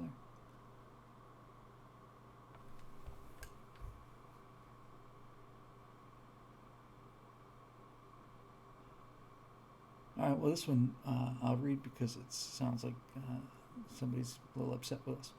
I just saw Scott, Steve, and yourself extol the bravery of Ukrainian citizens who are taking up arms against the Russian invaders of their nation as irregular soldiers on right angle. We held them up as examples of courage that other Westerners should emulate. We've also pointed out that moral courage is an even rarer thing than physical courage. When are you going to do a right angle where the three of you extol the bravery of American truckers and other convoy protesters who in the face of society-wide headwind of social proof and social pressure and legal threats and the example Canada made by impoverishing and imprisoning their colleagues, have still decided to protest against domestic tyranny? Certainly it takes a different kind of courage to stand only against the threat of being indefinitely imprisoned without trial under conditions that will be considered a war crime if done to foreigners, while being branded a terrorist by your nation's civic leaders and law enforcement officials and almost all the media, and having your life savings and business and home and perhaps even your young children taken from you by the government you protest against, than it takes to risk physical death fighting your nation's enemies in a way applauded by your society peers and worldwide media. But it is a courage that seems to be worth praising and that we need many more people to emulate. Okay. I'll answer this as plainly as I can. I don't know whether this is a result of media blackout or anything like that, but I don't know what the American truck convoy has done. Don't for a second misunderstand that by saying they didn't do anything. What I'm saying is the Canadian trucker thing had the attention of the world, and the U.S. convoy, I can't tell you where they are now. I can't put them on the map. Now, part of that may be that a significant portion of the reason for going was, in fact,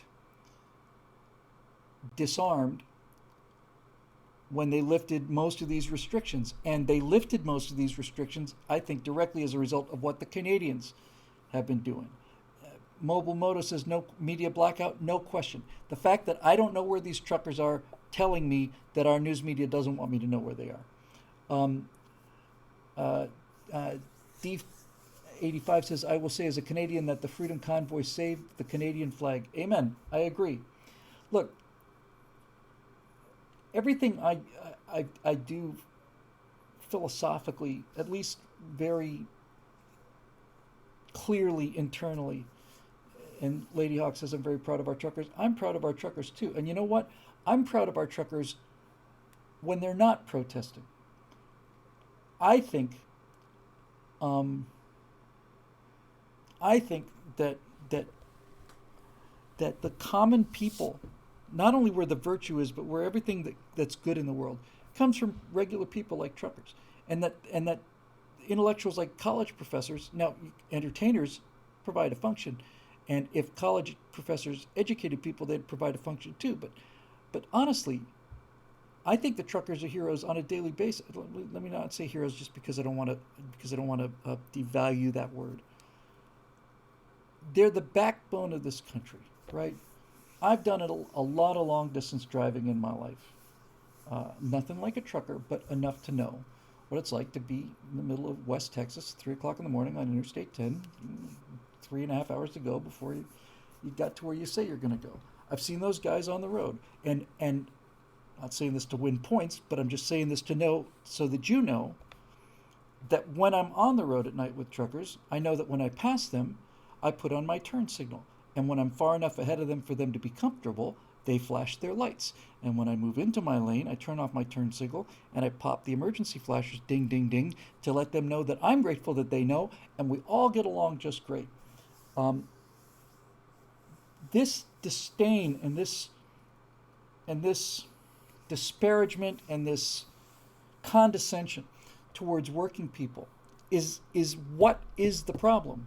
All of this stuff, all of it, COVID, election fraud, all of it, Seattle burning, the homelessness in Los Angeles, all of this stuff is caused by intellectuals who think they're smart trying to enforce their will on regular people who they think are stupid, but who have always done things the right way, and they are the problem. And this is all of it. All of it. And Justin Trudeau and the truckers, and it's all of it. So if your comment is, why aren't we talking about the American truckers, then my answer would be, I have not seen evidence of them being oppressed in the way that the Canadian truckers were. I'm not saying there aren't. I'm just saying I haven't seen any evidence of it. And Steve Scott and I supported the Canadian truckers from start to finish and continue to do so. So I don't know. Here's some YouTube channels reporting on the American Convoy. I think the short answer to this, Chris, is that in a way, people said, the Canadian truckers lost. I don't think they lost. I think the lifting. Look, as I said, I started the show by saying on Friday the indoor mask mandate in California has been lifted. I think that never would have happened without the Canadian truckers.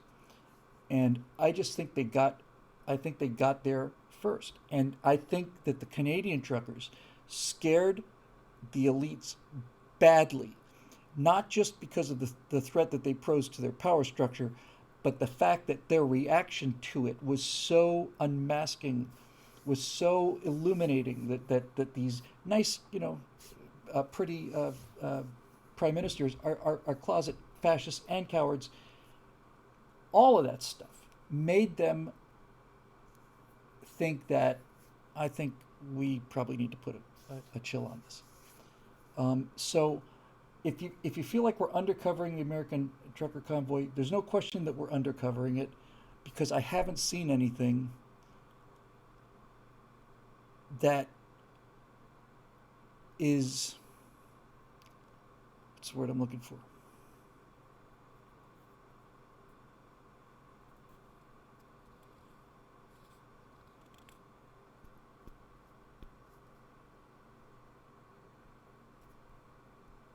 I can't put my finger on what it is I want to say. I don't want to say newsworthy, because it is newsworthy.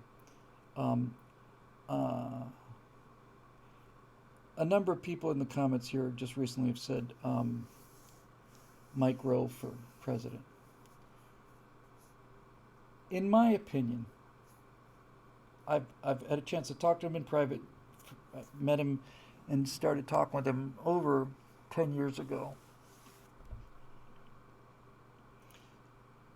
True story.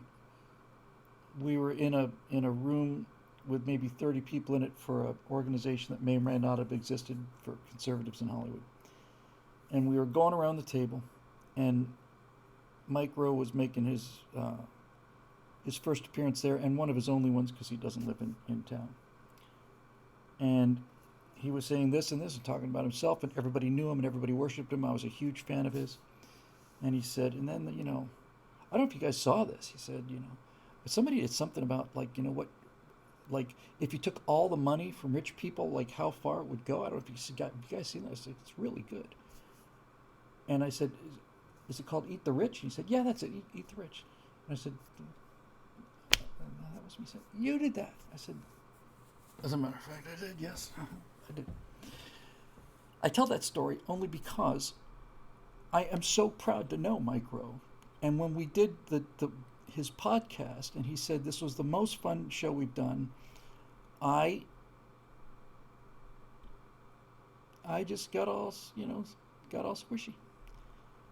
And the reason I say that is because Mike Rowe, and I felt this I felt this the second I saw him in his first show. I heard his voiceovers before, but when I first saw him do a Dirty Jobs episode, I said, this is, to me, the archetypical American man. He's handsome, he's modest, he's funny, he's smart, he's dedicated, he's disciplined, he's all of these things. And Marisha says he's humble. Yes. Mike's got a lot to be humble about. No, he really, honestly, he's just, he's just a terrific guy. And the thing that I like most about Mike Rowe is that, having watched him for a long time, I don't think he has a mean bone in his body. And I don't know how, if there's one person in the country who I genuinely think could get this thing back, it'd be Mike. Mike Rowe would be the guy. He would be a superb, superb president for all the reasons that I mentioned. You know, he's the Jimmy Stewart of our generation. Uh, Wizard says he castrated a sheep with his teeth. This changes a man in ways that I can only imagine, and which I only hope to be able to imagine. He's just a good guy, you know. It's and having spoken with him in private, that's really him. That's not a character. That is him. And Marusha points out the fact that he doesn't want the job is what makes him qualified for it. That simple. It's that simple. Having looked at what the elites have done to this country, I remain 100% convinced that a random lottery of American citizens for president, vice president, 435 representatives, 100 senators, just a random lottery draw of every legal American citizen would give us a government far better than the government that we have now. Far better. Mike Rowe for POTUS, Bill Whittle for Secretary of Defense, Michael Malice Press Secretary, Joe Rogan Chief of Staff. Can't be worse than this. No, you could do worse than that, I agree. I would make a superb defense secretary. I'd be the best defense secretary in the history of this country. I really would. I'd be a fantastic defense secretary. First thing I would do is I would just basically get every single person in the military on a Zoom call, and I would start off by saying, as of this moment, all of the bullshit stops right now. It stops right now. And we all know what I'm talking about. It's done all the damage it's going to do. Now we start to repair the damage. The United States military is in the business of inflicting violence in order to succeed over people who we deem to be our enemy. And that is all you do. And since that's all you do, that's what you have to do very, very well. And anything that doesn't come down to winning a contest of inflicting violence is a waste of your time and your money and our time and all of it. So every single general in the military, every single general rank officer, admirals, all of them, gone. Many of them are honorable, and some of them would be a loss, but this is just what you have to do when you're trying to contain an infection. They're gone. I'd be tempted to say colonels as well, but there is a difference between generals and colonels. The Pentagon has been disbanded. We are all now going to just go from one base to another, and when we need to be in one place, we'll just pick a base, and that way we can hear what the actual story is going on the ground. That's called connecting to the truth. And I would say instantly, we're certainly not going to witch hunt people, and we're not going to try to kick people out of the military for who they are. We will make an extraordinarily stringent effort to kick people out of the military who don't want to be in the military or whose idea of being in the military is anything other than seeing America prevail. Those people are out of here now. But if you're gay, women, whatever, transsexuals even, you can stay in the military if you are about being a soldier, and if you're transsexual, you're going to the bunk and the barracks that you were assigned, and we're not gonna indulge you. We're not saying you shouldn't have a right to do these things. It's a free country. That's what we're fighting for. That's what we're all here ready to die for. But this is not the place for that. You can do that out there. So, as far as women go, in combat or in military, there are some superb pilots out there and all the rest of it.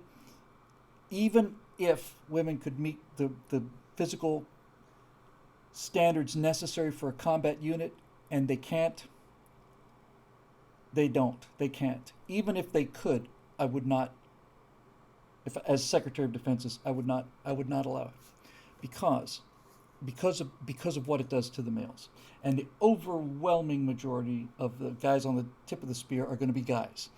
And and that's not to say that women can't serve, and it's not to say even that women can't serve in combat, but when we're talking about guys on the ground with rifles, it will screw them up. So anyway, that's my initial speech to all of you. Basically, I'm going to be going around to every base and every installation and everything, and I'm not going to be talking to any of the admirals or colonels. I want to talk to chief petty officers. I want to talk to sergeants. That's who I want to talk to, and I want to talk to captains and majors. But mostly, I want to talk to the CPOs and I want to talk to the sergeants, because those guys know what's really going on and they'll tell me the truth.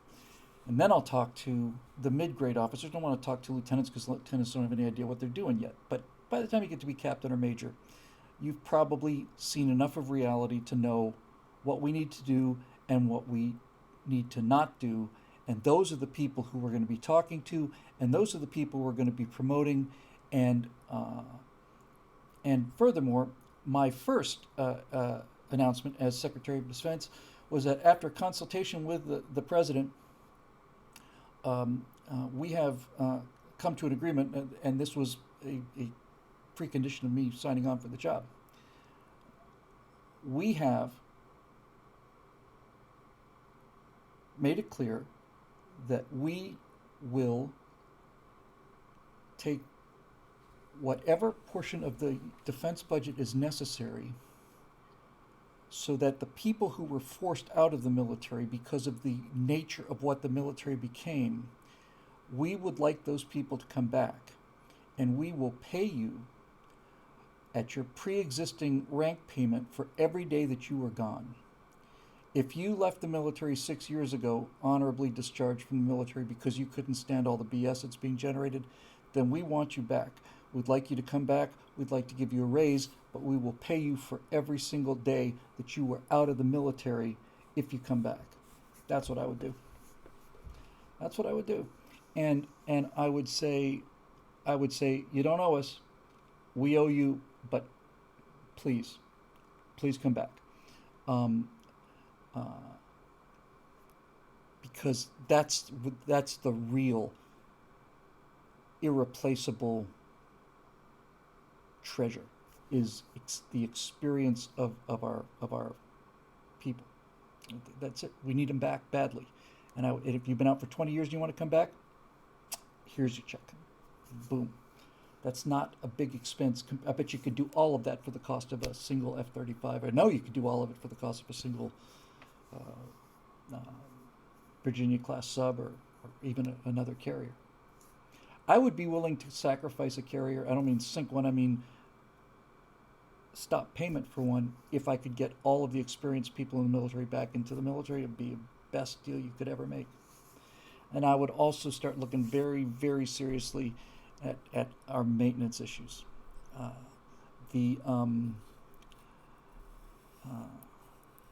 When I was honored enough to be on my second Navy tour, I did one on USS Pasadena. I've been on a nuclear attack sub 600 feet below the surface of the ocean doing 20 knots, and that means that the Pasadena is not even breaking a sweat at 20 knots.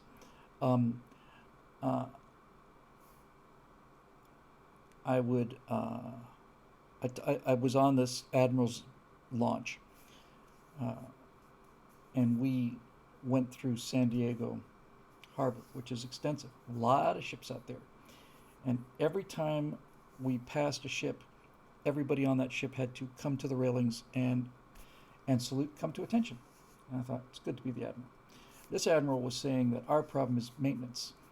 He's saying we don't have enough ships to do what we need to do, and most of those ships that we don't have are laid up for maintenance. And somebody said, might have been me, why is that? Yes, it was ComSurfPac. It was an admiral, and he looked like he was on the ball. I said, why is that? He said, well, somebody made a political decision that the Navy would not be doing its own maintenance, that the Navy would contract out its maintenance to private contractor firms.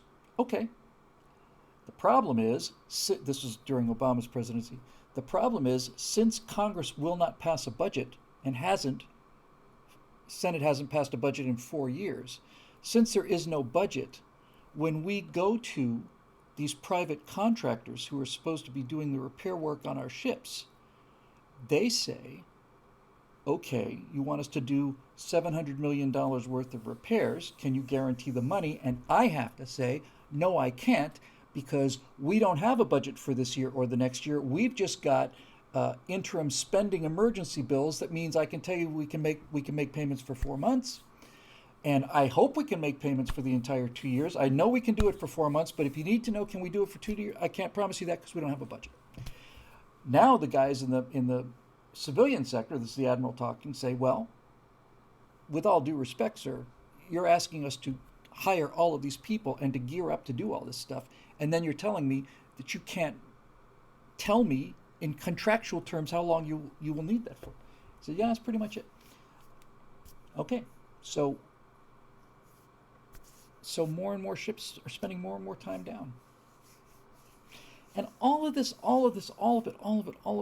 I still in my heart of hearts believe that the second we decide to stop this nonsense, we will be fine. Just fine. That's how much better we are, I think. That's how much better we are than the way we're behaving now, and that's how much better we are than the Russians and the Chinese and all the rest. I'm not afraid of them at all. I am very afraid of Milley and people like that, because anyway, there's a Joe Biden moment. It's because no.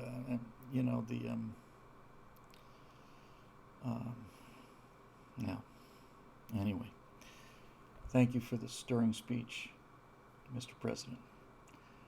Please be careful. There's a step at the end of the platform there. We don't want you to go down, at least not on camera in front of the world.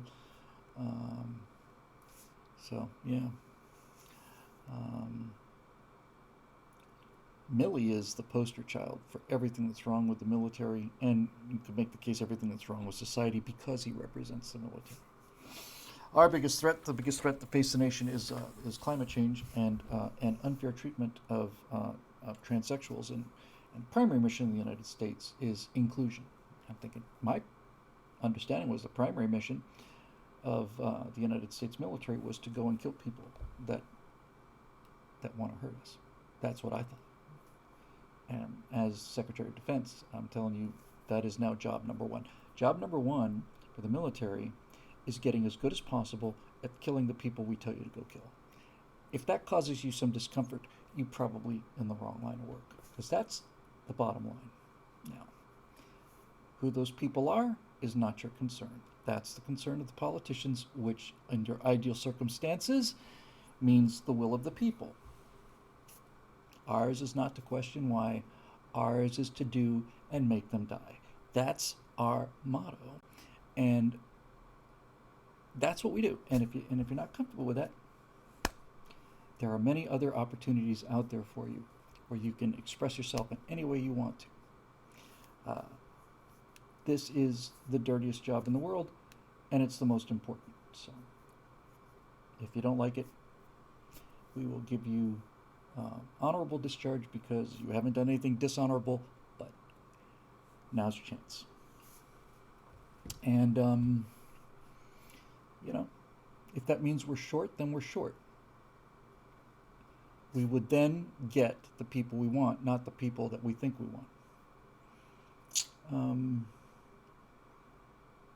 Be nothing to it.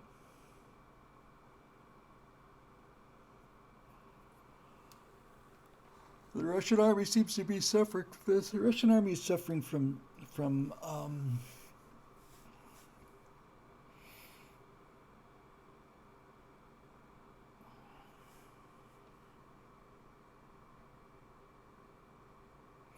the Russian military has a problem, I think, in that they equate brutality with strength. Now, they don't have the disease that we've got, which is the precise opposite, the idea that weakness is something to be worshipped. But Russian hazing and stuff is it destroys those people. Doesn't make them into better soldiers. Destroys them. And that's not what you want. I wish Mike Rowe would run for president, because I think I'd have a good chance of being Secretary of Defense. I would much rather have that job.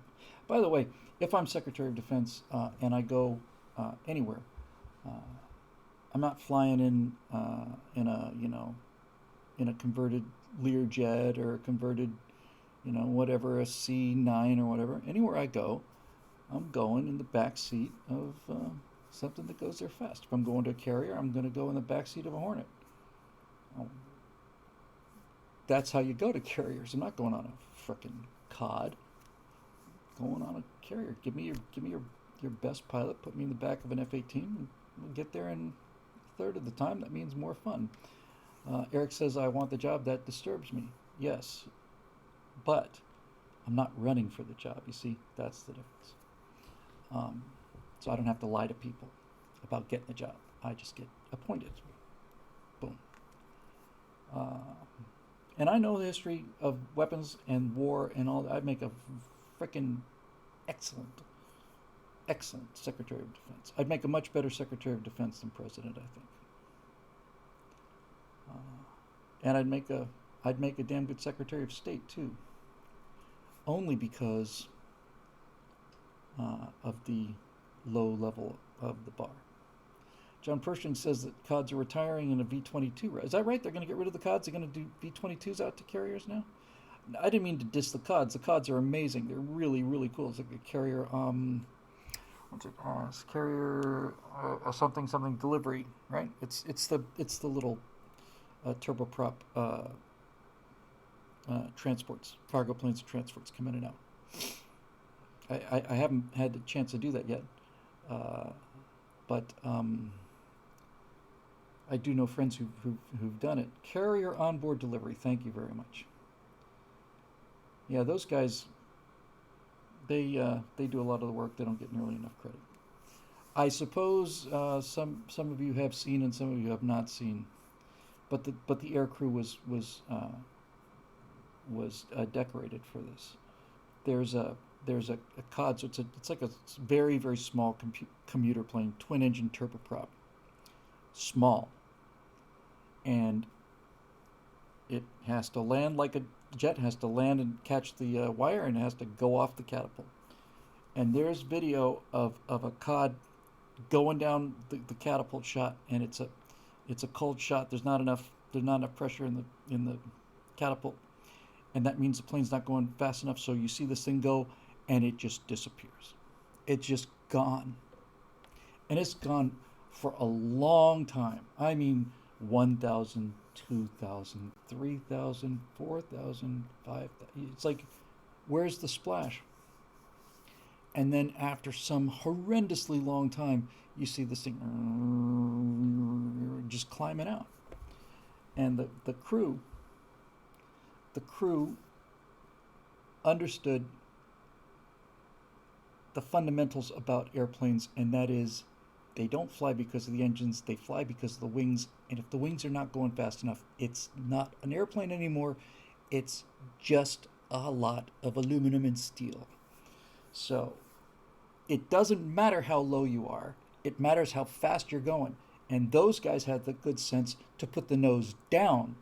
When every instinct in their body is saying, pull up, they had the sense to put the nose down and got themselves enough flying speed. And somebody's pointed out the ground effect also had a big deal, because when you're close to the surface of the ocean or surface of land, there's actually compression underneath the wings. The air can't get out of the way fast enough, and you get lift when you got to be low. You got to be like a wingspan lower.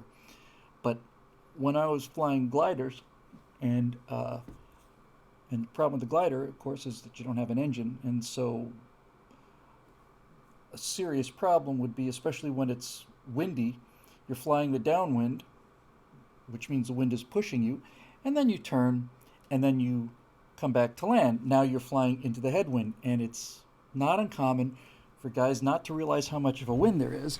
So they go down, they're a little bit long, they turn, they get blown down a little more, then they turn again, and now they're looking at the runway, and the headwind is so strong that they're not going to get there, and everything in your body tells you keep it flying as long as possible, but that will get you crashed. The only way that you will get to that runway is if you dip the nose and get on the deck, because you need airspeed, you need speed to penetrate that headwind. So if you're doing 40 knots and the headwind's doing 30 knots, you're moving towards that thing at 10 knots and you're not going to get there. That's why you have to dive and go from 40 knots to 70 knots. Now you're moving 40 knots against a 30 mile a knot headwind, and you will get there. And I remember thinking that and remember seeing that in my mind, and I did it once. I did it once with an instructor who said, "What are you doing?" I said, I'm saving the airplane, man. And I remember thinking, yes, that's exactly right. That makes sense. You have to do the exact opposite of what you think you should be doing. That's why you train. And those guys, they were, you know, they damn near got their dolphins. They nearly got their submarine rating for that one, but they pulled it off. And that's the kind of thing we need to see. That kind of training, that kind of morale, that kind of guts, skill, intelligence, that kind of stuff. All right. I think it's probably time for me to wrap this baby up. 8:30, another short show, 2.5 hours. I don't get to all the questions, but I have been putting in the hours, so it's quality versus quantity kind of thing. Okay, thank you, Marisha. I'll take a look. So again, we get to what we get to, and I don't know, I'm gonna do one a night, I guess, now or something. Get to all these things. Helio says, a nose-heavy plane flies poorly, a tail-heavy plane flies once. Precisely.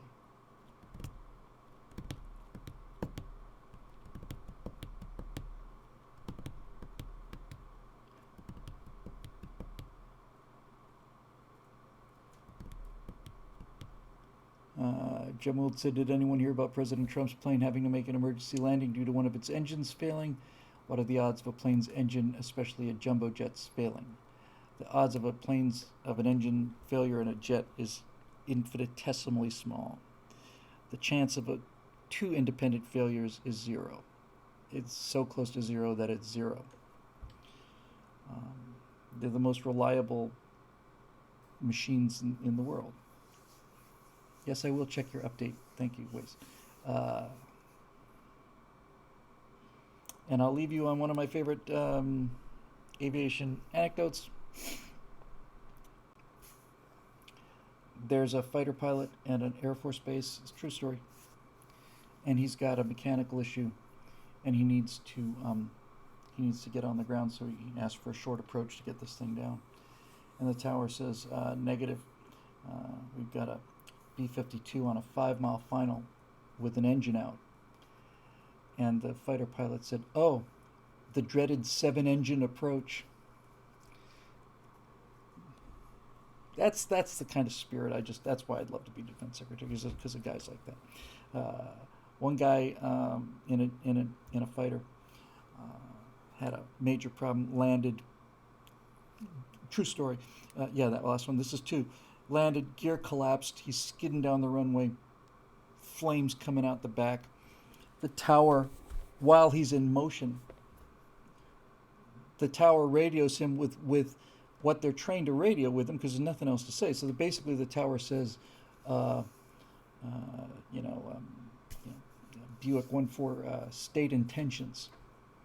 And the pilot, he's going down the runway with planes coming out of the back. He says, I don't know, I ain't done crashing yet. It's absolutely epic. I think maybe my favorite is, who did I tell this to? Oh, we had a waiter. My wife and I went out for International Women's Day, which is a big deal in Russia. We had a waiter, and he said his father was a Hornet pilot on a carrier. And I said, well, tell him this story. He's probably heard it and told it 1,000 times. There's this true story of a nugget. It's a guy who's new. He's basically hasn't landed on the carrier yet, so it's not an easy thing to do. You get better at it. And so he's making approach after approach, and they're all bolters. A bolter's when you hit the deck, but you're too far downstream so that you've already passed the wires. the hook doesn't catch the wires, and every time you land, the second that you hit the deck, you immediately go to full afterburner in case you don't catch the wire. If you wait to see whether you caught the wire or not, it's too late and you're in the water. So slam, full afterburners, and when you catch the wire, then the jet stops, you come back on the throttle. So this guy, this kid, young guy, is just going around and around 5-6 times. Now he's so low on fuel, they're wondering, do we have to send up another tanker for this guy? Do we have to divert him to a land-based runway? And every time the this grown man, every time he fails to catch the wire, it's like it's getting worse and worse and worse. It's really starting to eat at him. And now the air boss is there, and everybody's like thinking, "My God, this guy's not. We're not going to get this guy aboard. We're not going to be able to recover him." And he's just getting too nervous. So finally, on like the 7th attempt or something, this guy finally comes in and catches the 4th wire. The plane comes to a stop. And the guy's so stressed, he's so adrenalized that he's still on full afterburners, and it's staying on full afterburners for a couple seconds or something. And then finally, the air boss gets over to the window, and he gets on the radio, and he says, you can come off the throttle now, son. You're not going to make the boat go any faster. Isn't that great? Not going to make the ship go any faster. Yeah.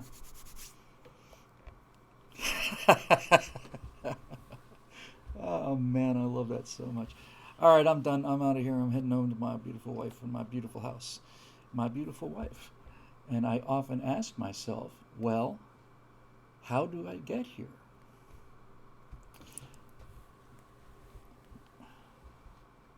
One of these days, I'm going to go home and I'm going to say, this is not my beautiful house. This is not my beautiful wife.